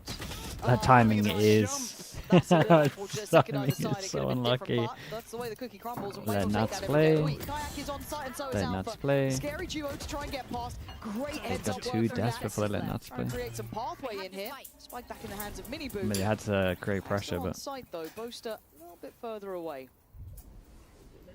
Yeah, not rotating just yet either. And Kayak does have a TP to get away. That's going to spot him though. More avocado? Almost made out here. The bait is beautiful. 10 seconds left. Mini Boo, Spike planted. you've not had the best game, but this would be the one. I'll Did give you you get half. seen crossing over? I don't think he did. Okay. gets a kill, gets Razor. He's trying to get the timing right here, but does he get caught by Ooh. Boaster? Already on Ooh. the side, Kayak, waiting. Just doing This could bullshit. be an absolute masterclass. Oh my god.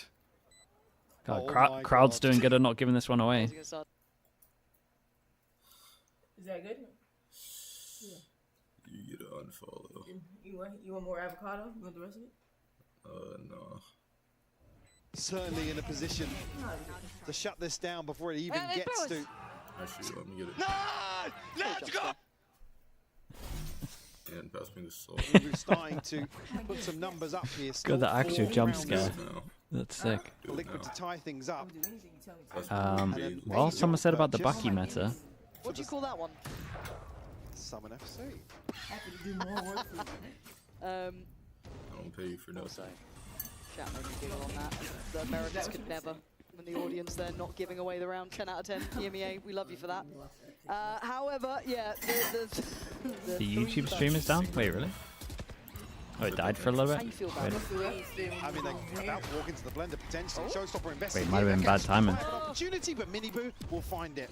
Well, that's one of the 3 Buckies. Zytiga, thank you so much, bro. I appreciate that. Thank you, thank you. To go, you know, topsy-turvy, but They haven't Much, man. necessarily figured it out just yet. Obviously shut one of them down, but Alpha's going to have another opportunity here. Chat, you know what to do. If you got gifted, please at Zytiga say thank you also. an attempt, but mostly HP sitting pretty nice as well. But the original. So The YouTube lagged out just as Boaster dropped down? No way, that's outrageous timing. Gonna get one and full, so this is all fine. If you rewind, can you watch it or? Well, Kayak's got a rifle and he's behind Liquid right now. This is. I was going to say, if Crashies can slow this down any Crashies further, can make sounds. Wayne is He watching. shouldn't fade it. Oh, they traded headshots as well. Spike planted. This could be 7.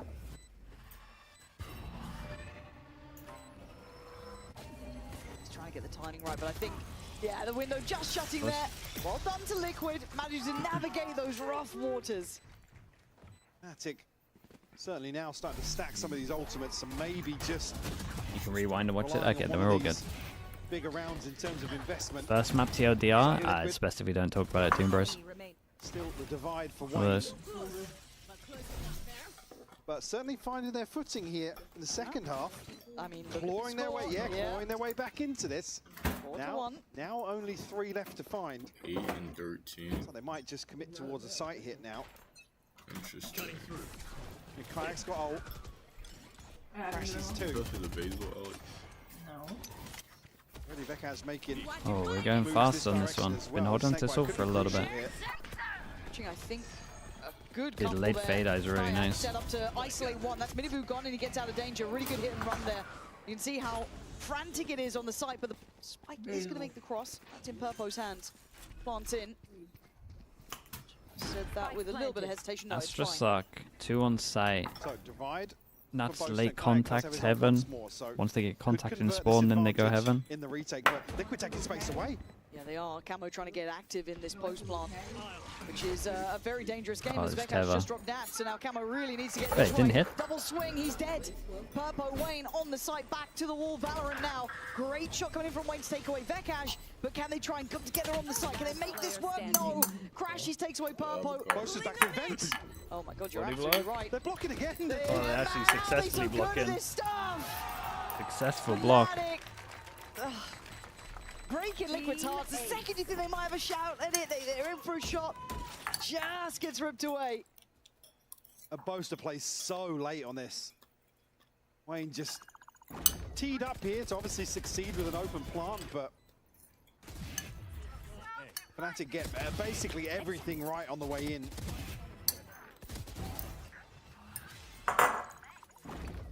And of course, some concerns here in terms What's of the buy money? Wait, this can't be the force. for Liquid. Okay, it's a bit better. Nothing to offset this. I mean, Camo potentially just 1 point away, so a This is chance the to find all-in. it here. Alpha, one This off is the the rounds. showstopper. Straight up. Beck has a chance to slow B down main. any push through mid with the pit. Yeah, they just want to get Guarding right now. your ult. Just leaving Boaster to keep a real active hand on the B site as Liquid are looking towards it. No one wants it. Everyone's too scared of getting spammed. This plan. They're just What about- thinking, what we if can't get instead of, this for free. stacking, It can't be this easy. Your food, Not riding on this what with if you Liquid. stack some? My ult's ready. Got the ult here for Camo. The orb. Spike dropped. Maybe You just get a reverting goal? back towards mid here to send out a feeler. Avocado. Purple's making a big wrap Yeah. towards You don't Nats. like that, Grandma? 50 seconds. You gonna eat it out. Fade I heaven. Yeah, plant the seed, draw an extra body. With which the they have wall done. up. Alpha's rotating. Problem is they insta clear the pressure over Goes towards down the heaven. It was a bit too shallow to catch. So Nats gets to get a little And they more clear active all with of the fake reflex. pressure. They see Awkward nothing timing. behind it. Oh, Awkward boy. timing for Nats to fall here now. In a position to probably just give this site up a little bit. Yeah, Vekaz with a good bit of damage on the cross though, catching Minibu pretty low. But chip damage is all they're going to report here. Do they try and fight back in? Liquid unwilling to give up the site now. 3 players left standing for Fnatic and 4 for the Liquid side and a plant on their side. HL could be a problem. Minibu. Oh my god. Breathe in on that one. They're all starting to get down to the thinner end of the utility. Camo with a pop flash to the That's a swing. great flash. Lovely synergy on that as Alpha's options become near on 0. They're really tagged up now, even with HPs for Okay, Liquid. they gonna give survived this the one all in up. with Liquid able to 4 fend alive off as well. Fnatic here 3k. Oh, I gotta put the in rest this in post there. plant. This is eco, this is eco. A little bit of well, call it hesitation. Yeah, it might get but close. maybe You do right now, just trying to absolutely make sure they can weaken this B site hold before hitting. We'll find them there 8. I feel like that's the round that gives you a real chance at this though. It certainly does, especially with 4 standing there. I mean, the money's been in tatters again throughout this half. Add your 8 healing as an ability. like okay. It's obviously very good in pistol, but I would always prefer something else. Within like touching distance, so key stuff. Vekaj, I Went think a little early on that. Yeah, rightfully. I guess it depends on metas as well. If there's like loads of chip damage agents that are viable. Trade out there. It's only really chip damage. But I would want something else. Actually, Yeah. credit to Wayne there to pick up the slack. So I think that information is relayed. Boaster's looking to punish that immediately. Vekaj fighting on site here. I think he thought he had help because he had someone over towards heaven. Probably explains that facial expression. Yeah, certainly a crucial round now for Liquid. They have Fnatic up against the ropes. Only Vekaj with the pit. Obviously still 1 point missing for Alpha as well. And I do want to return to what you were saying about Wayne. Just in general, very high-end work from him already. 18 to 14, top of the board throughout this map. So credit to him, because it felt like Purple in the first half was the only one really having anything to say about it. Good upswing from Miniboo as well. I mean, it's not... Miniboo went from 0-8 or something to now, again, being fairly active in some of these rounds. I said, it's not his best performance, but at least he's on the server. Steps in the right direction for sure, which is something we were left asking. Double Bucky. Coming into this year, obviously, Joey. with They love a Bucky at the moment. Nats, Eco Hunter. Especially considering everyone can get one shot. Map one, didn't even have an opportunity to put some numbers up. Play stack middle, Fnatic in a weird buy. A couple of rifles though, Alpha with one kayak with the other, everything else a little bit here and there. On the other side, of course, an opportunity for Nats to farm one. Like shields, the bait is just foul. I fell for it. Viper gets tempting to use over towards middle here. Yeah, he did. Yeah. Okay, but that's not over yet. That's fine. That was just like a little trap play. Just dodged They're trying to go for a lot of trap plays or C's paint shell combo. Back's taking a little bit of a backseat now after Miniboo's taken him out of the equation, but still 4v3. Oh, it catches on Wayne. It's going to be noted here. Won't find a timing through B. I don't think they've noted Vekaj's weapon yet. So Purpo could get the surprise of his life if he clears vents. I think Liquid now going to try and split through B. Yeah, what's on this side of the map? Okay, Alpha's got the Vandal here. Yeah, it's both the guns. He's got Crashies. Oh, with a Phantom too. Oh dear. That is a little sketchy.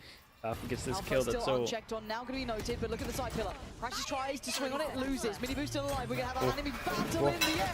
Don't Alpha!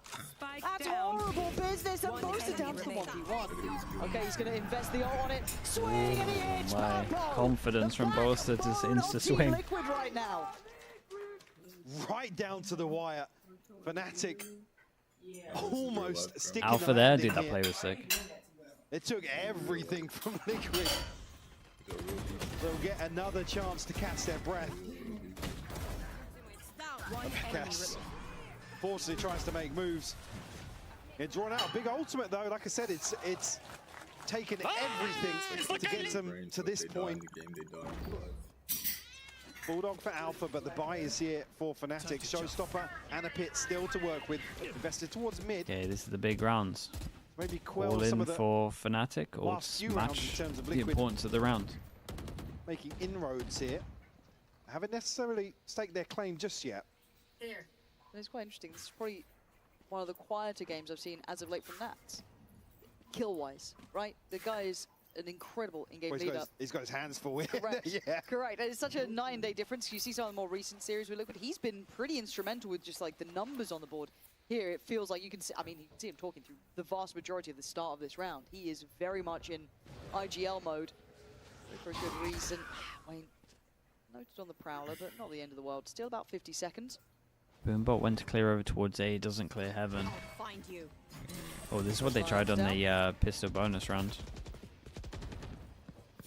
No commit. Did they not mess this up? Again, now we're past the point where it gets a little concerning. 40 seconds, Liquid. Have to roll the dice effectively. Elsewhere though, Camo slipped the net. Prowler locks onto backside, not close. That's a great catch. They can't run back though. I mean, they honestly could if they go right now. Now the backlines are Okay, not secure, but they're still time's struggling on the front gone. door here. They gotta have to commit. get towards the site. They're still not out of main. The Down to 18 incredible seconds. molly. And the discipline from Kayak is key. They forgot about the front door. All worried about that flank that they can maybe get away short. Dude, the molly timing here was insane. One of the more frustrating ones to watch, but certainly more frustrating to be a part of that. Again, they're so...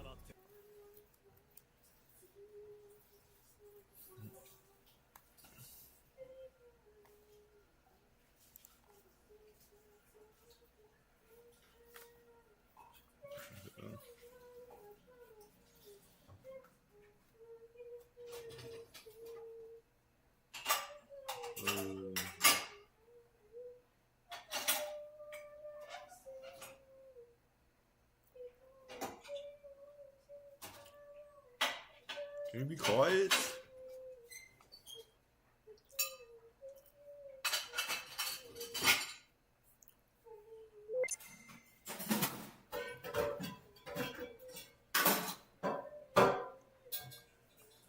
Can you tell her to be quiet? Damn, that sucks.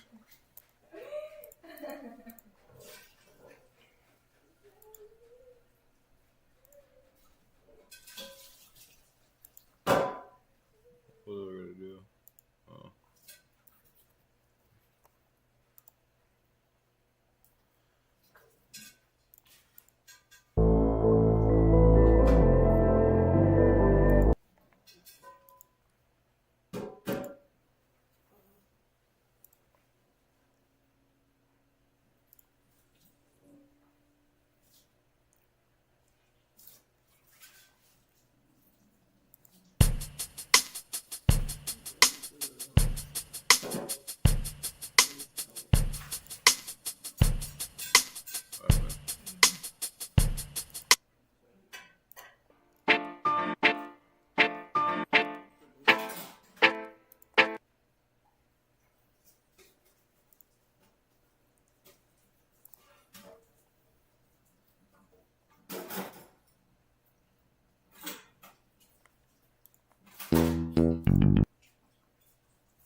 Oh my goodness, this is day 3 of not pooping, is it?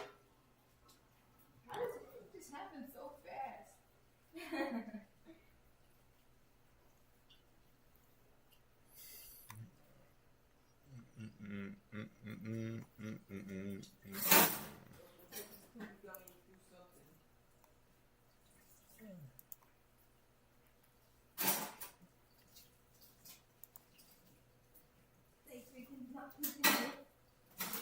In it.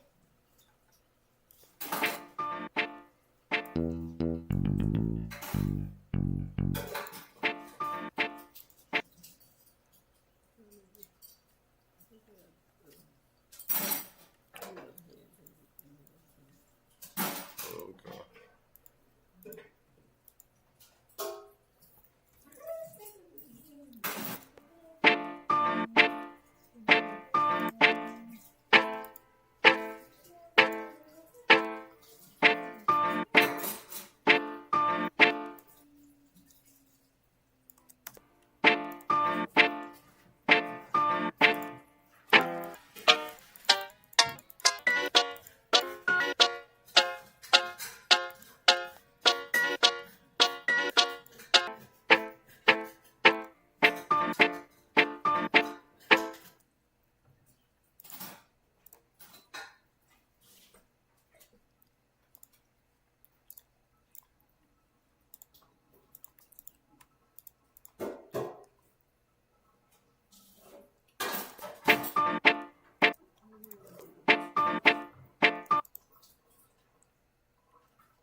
talking in that first one, what?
It's interesting. It's interesting.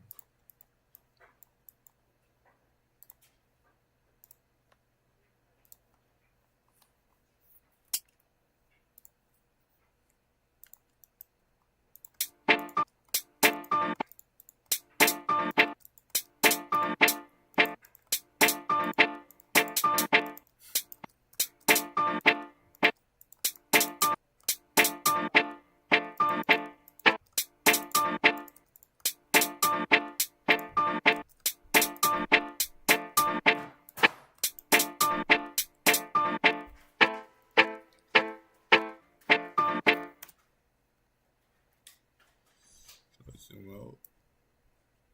Damn, why is it not gonna let me zoom out? Up.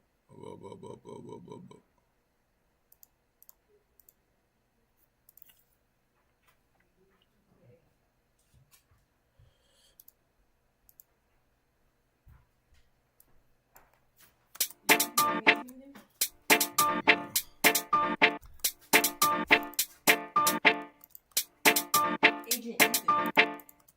Put your bitch ass on me.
Shut your bitch ass up, nigga.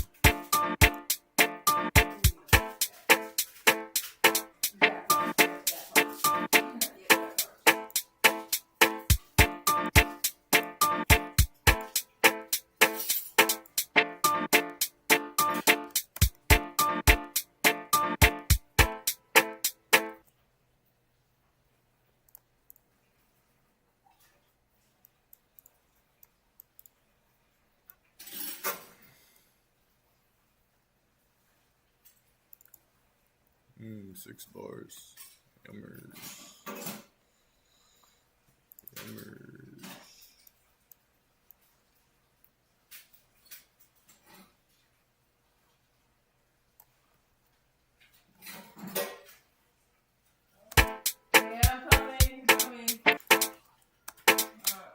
rinsing this out real quick. Huh?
Interesting. Interesting.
Interesting.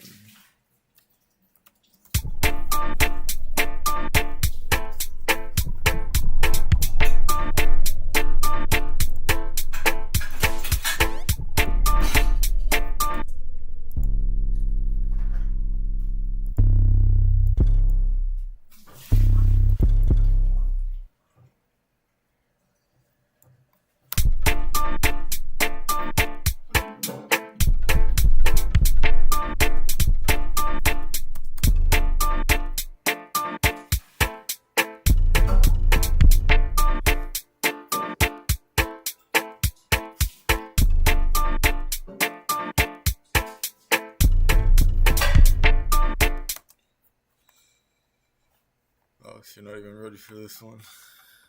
Can we do the exercises now? You're not even ready for this one, though. I don't really want to be. We haven't done like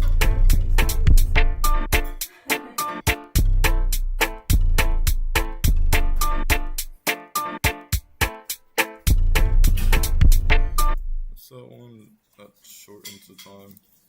Oh, yeah.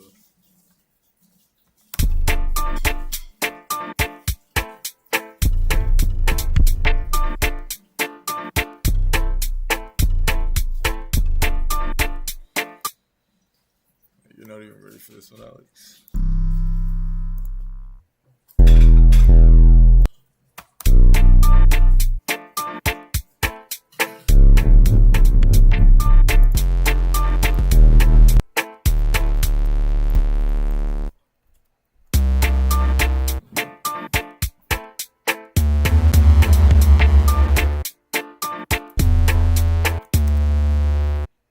You're not even ready for this one, Alex.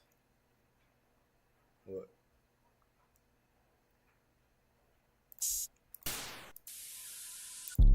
Yeah, which 808 should I use?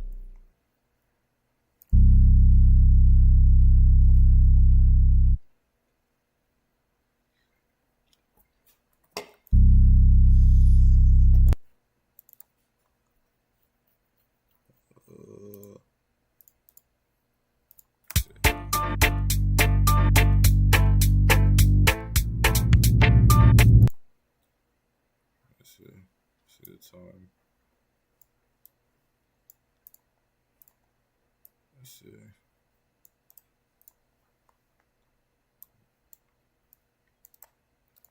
But you said you do exercise for me. Shut your bitch ass Can up, you hurry up? I'm trying. Just delete the whole thing. This beat requires Try no more. This beat requires attention, Alex. No, it doesn't. I'm telling you it does. I think you should give up. This beat requires attention.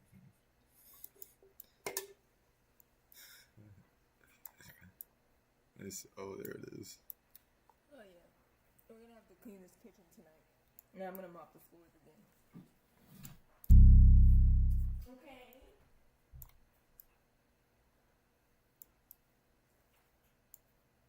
Oh yeah, I smell it.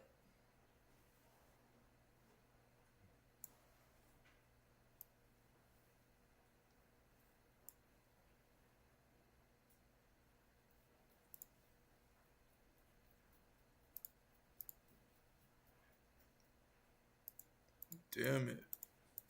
Let me see.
it not a reset button? It just doesn't make any sense.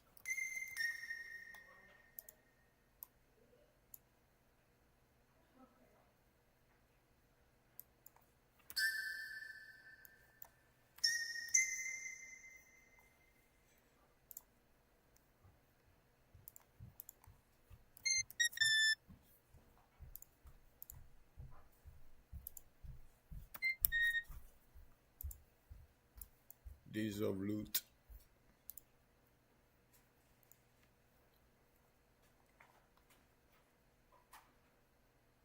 That's interesting. That's interesting.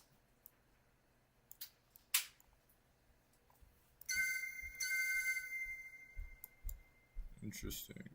This is interesting stuff.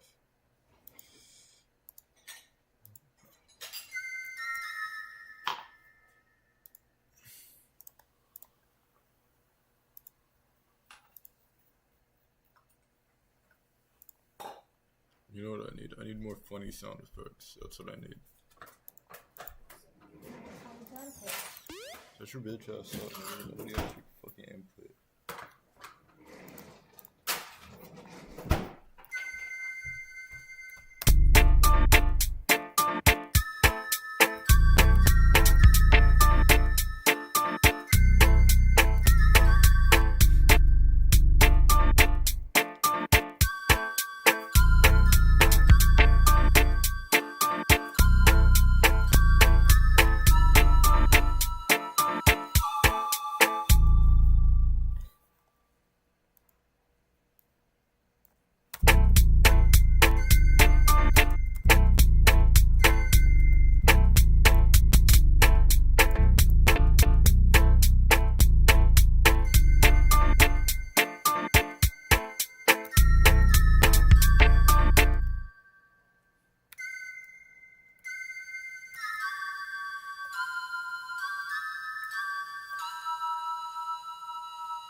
Why are you giving him coke right now?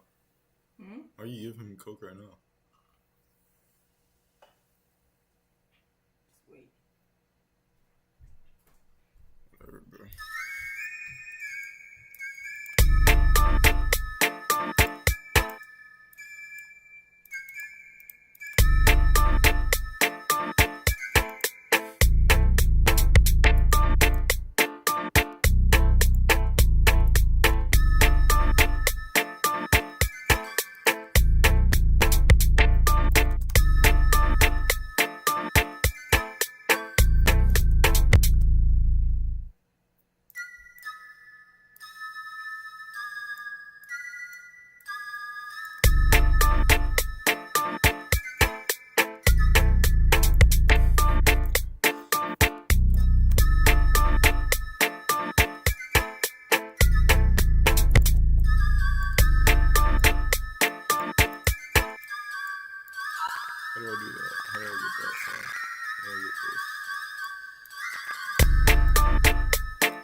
Interesting.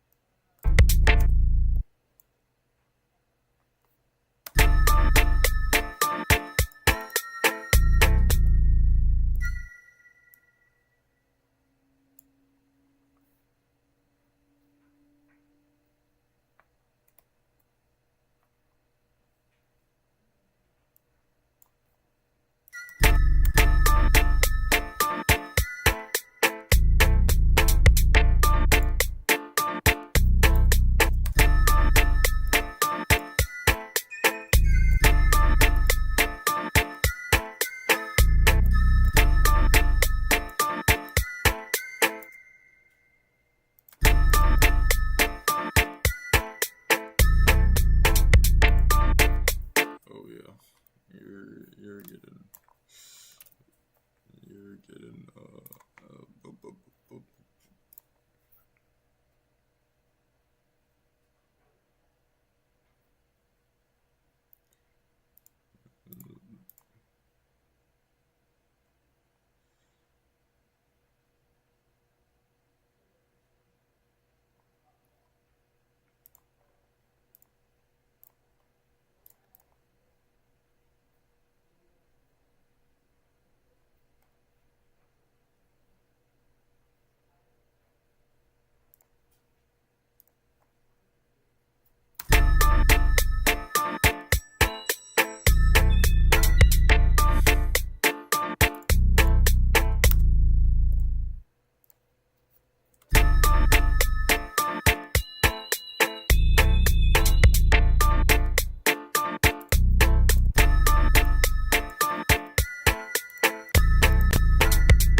I don't think you can.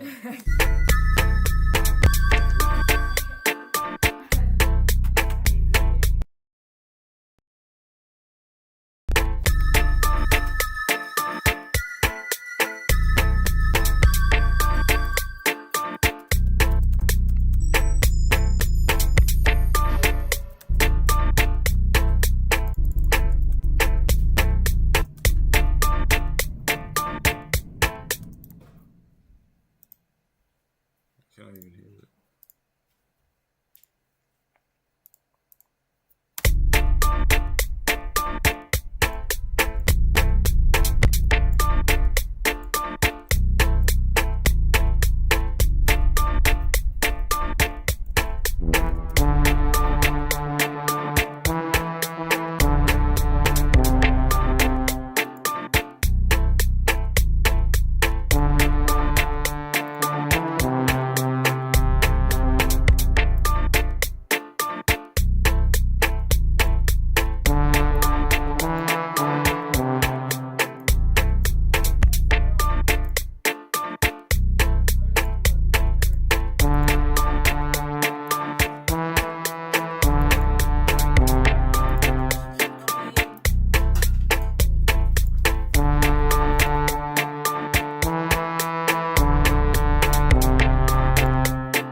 Damn, I need a shower.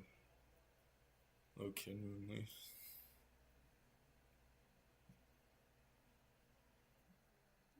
You tripping, bro.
What's that sound? Like a percussion or something?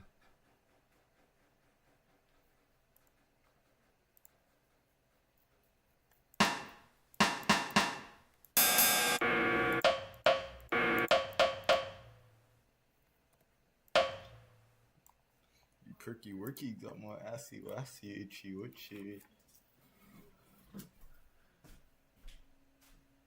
You perky worky got my assy wassy itchy witchy.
never seen that before.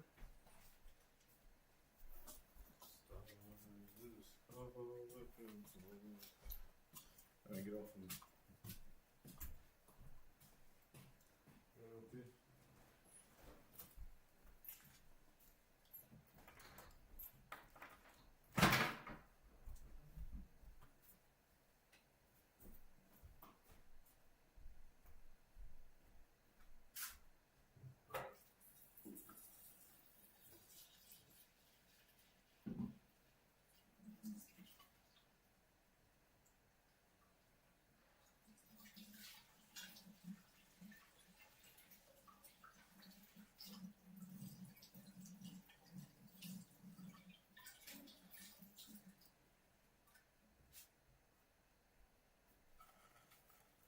Even when you walk away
even when you walk away now.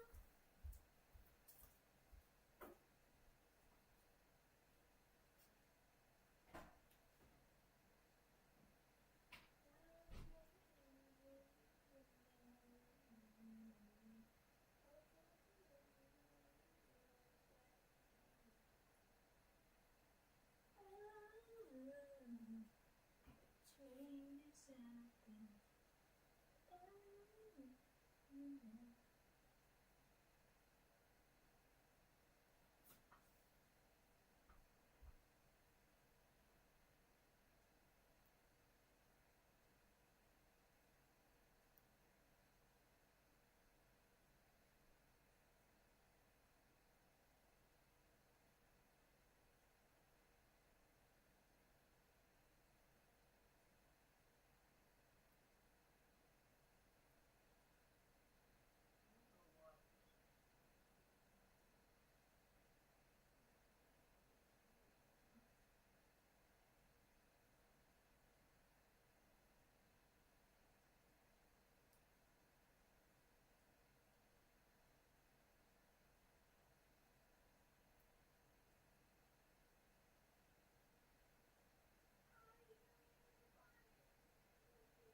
It's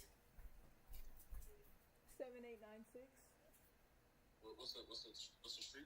New Haven Drive, Oak Ridge. No. What's the numbers? 7896. Oh, 7896. Right. New Haven Drive, Oak Ridge. New Haven Drive. Oak Ridge. Oak Ridge. North Carolina. Oak Ridge, North Carolina. Okay. That's all. Right, bye.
know that song that Dad likes, and it's like, and then I get the picture or something like that. No, you got any other words? No, I really don't remember it. Was it like a dancehall song? No, it was a girl. It was like one of those. It was a girl singing, and it was like one of those, like indie like songs, kind of, or like what you call it? Not indie, but like, you know, like artistic songs or whatever. Mm-hmm. And what was it called? Kind of sounded like Ellie Goulding. But I don't think it was Ellie Goulding. But it was like, you know? You're losing me, but I'm pretty sure you know. Alex, what is it? Ethan, I don't know what you're talking about.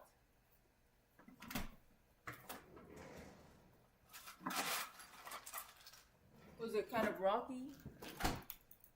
Did it have a rock sound to it? No, I didn't have a rock sound to it. It was like... No, but it was like in that category. Who made that song? What's the name of that song?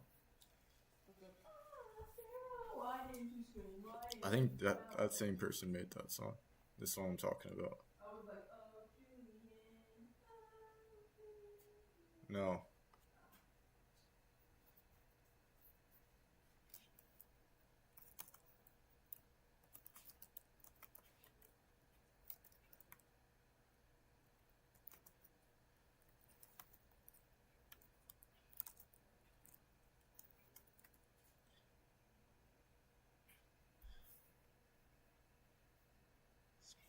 This is not the song.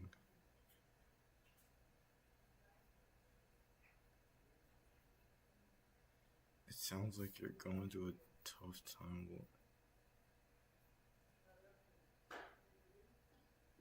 Fuck you, bro.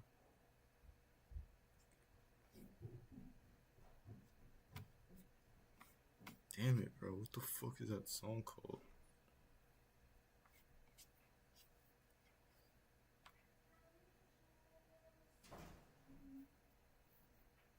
Fuck.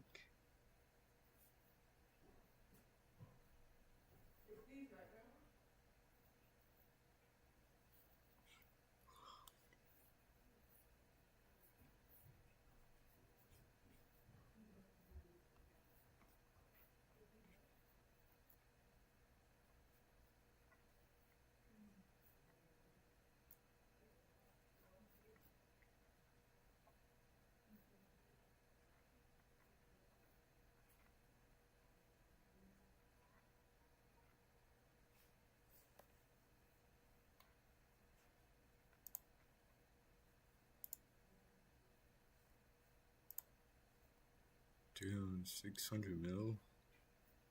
That's kind of a lot.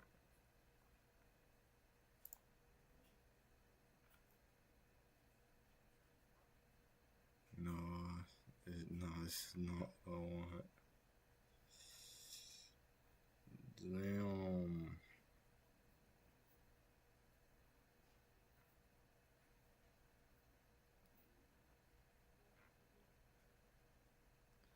You love Vivo like by cosplay?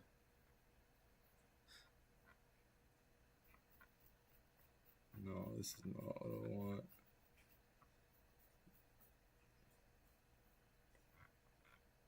Poop, poop. Yeah, no.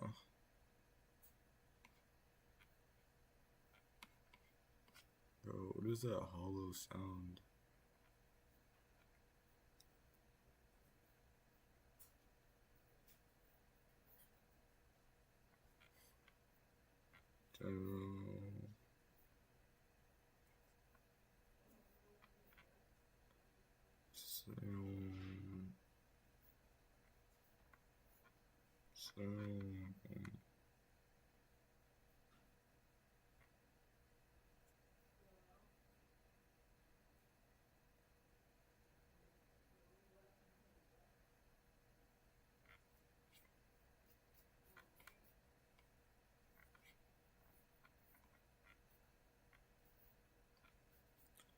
Oh, dude, no. much for the get the money. I can't make a move without my fuck. I ain't going for nothing. You talking about if I ain't fucking coming that bit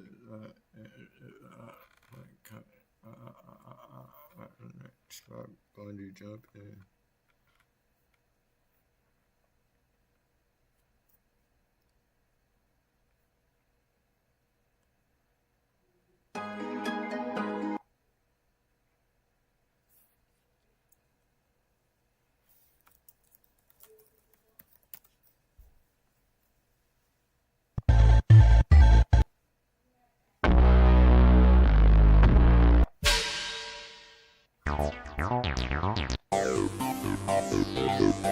Damn, that's so ass.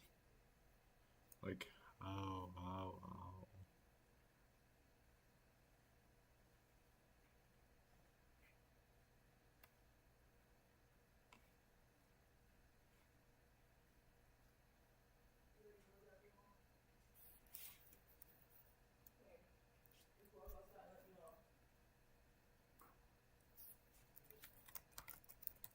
Oh, walk outside the room. Yeah, don't go outside.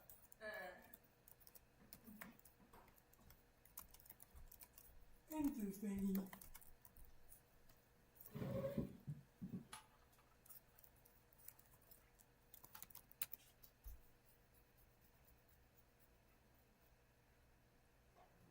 Ethan, you want to do friendships with me? You said you would. Fuck you, you Alex. said you would. What?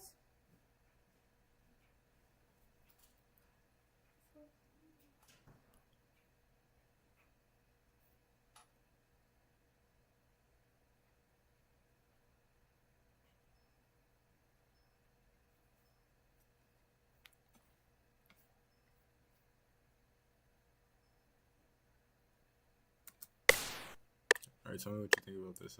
Ethan, you're supposed to.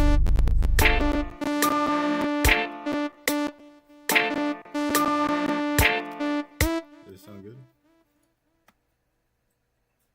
Type in value to undone.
What the hell? Like, he just.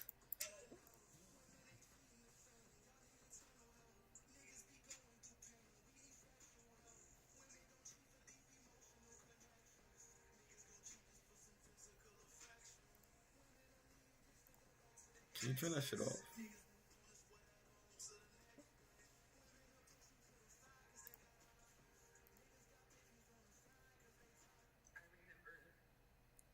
That was serious, then. You actually made it. Somebody actually made that as not a joke.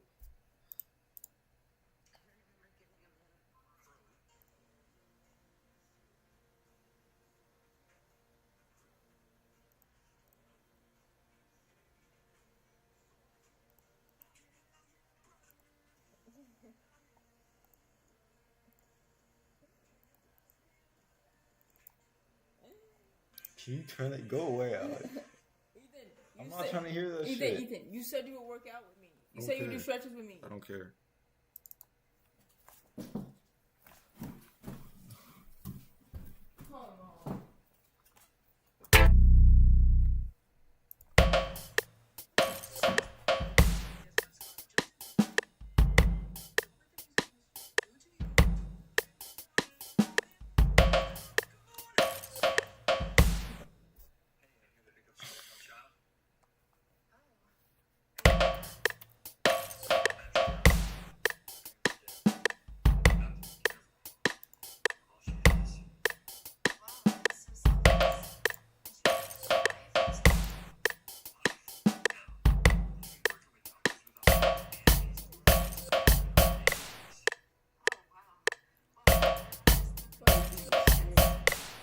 This beat is good. Ethan, you said you would stretch with me. That's your bitch ass out, dude. That's your bitch ass.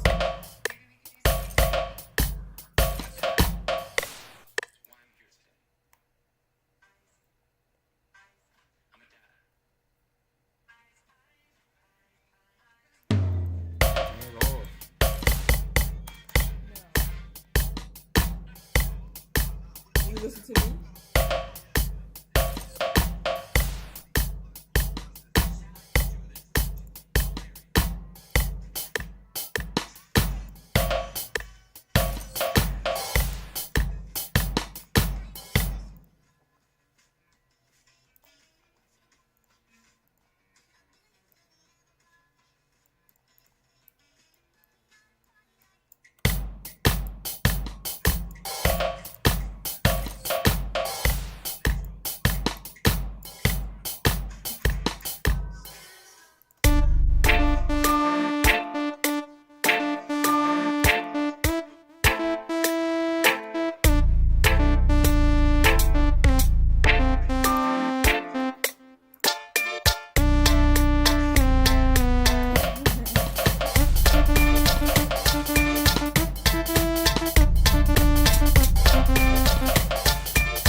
Alex, stop.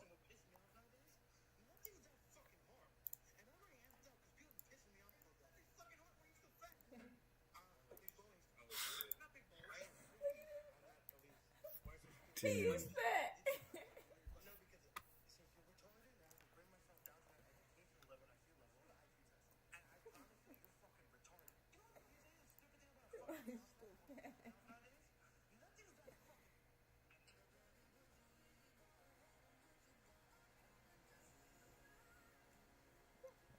Go away, Alex. I'm not trying to hear that shit. You said you would work out with me. Fuck you, Alex.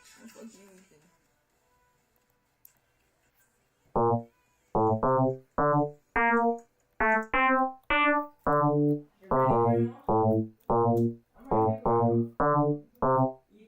Yeah.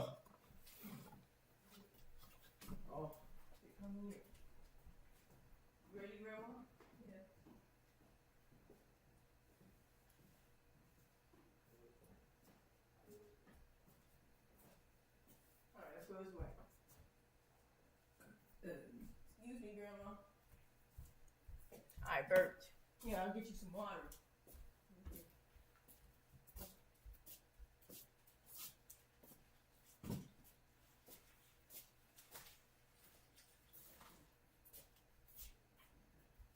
Here you go, Grandma.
Interesting.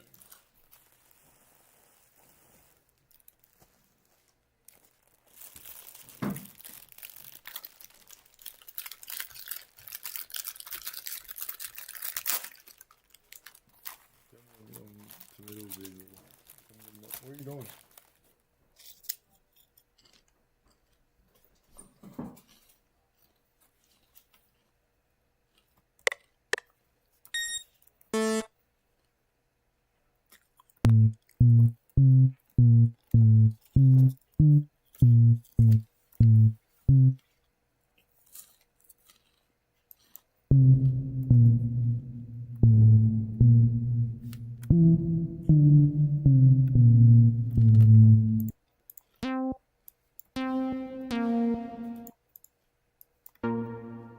That's not soft.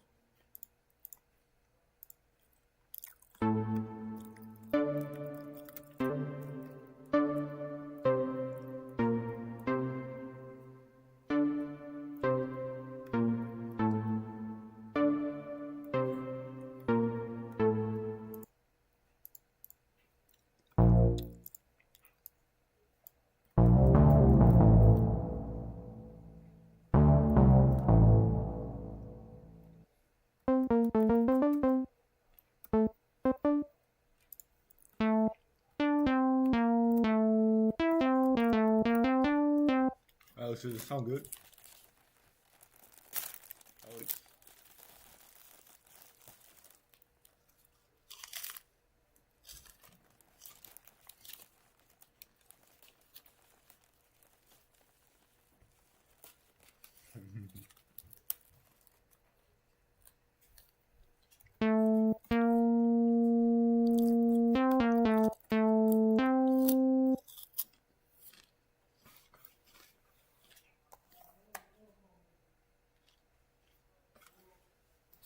Yeah.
Do it myself.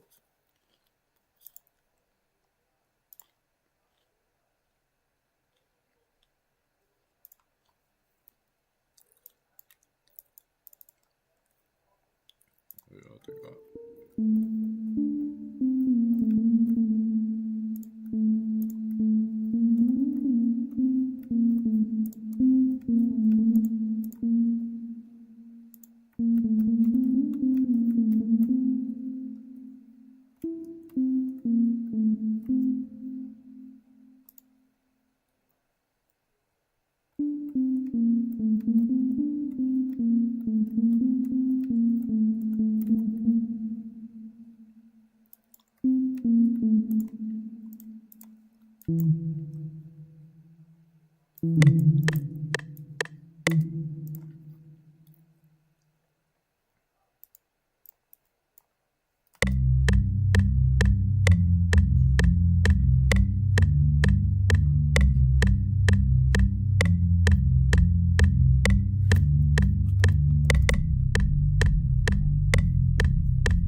Interesting.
Interesting.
God damn.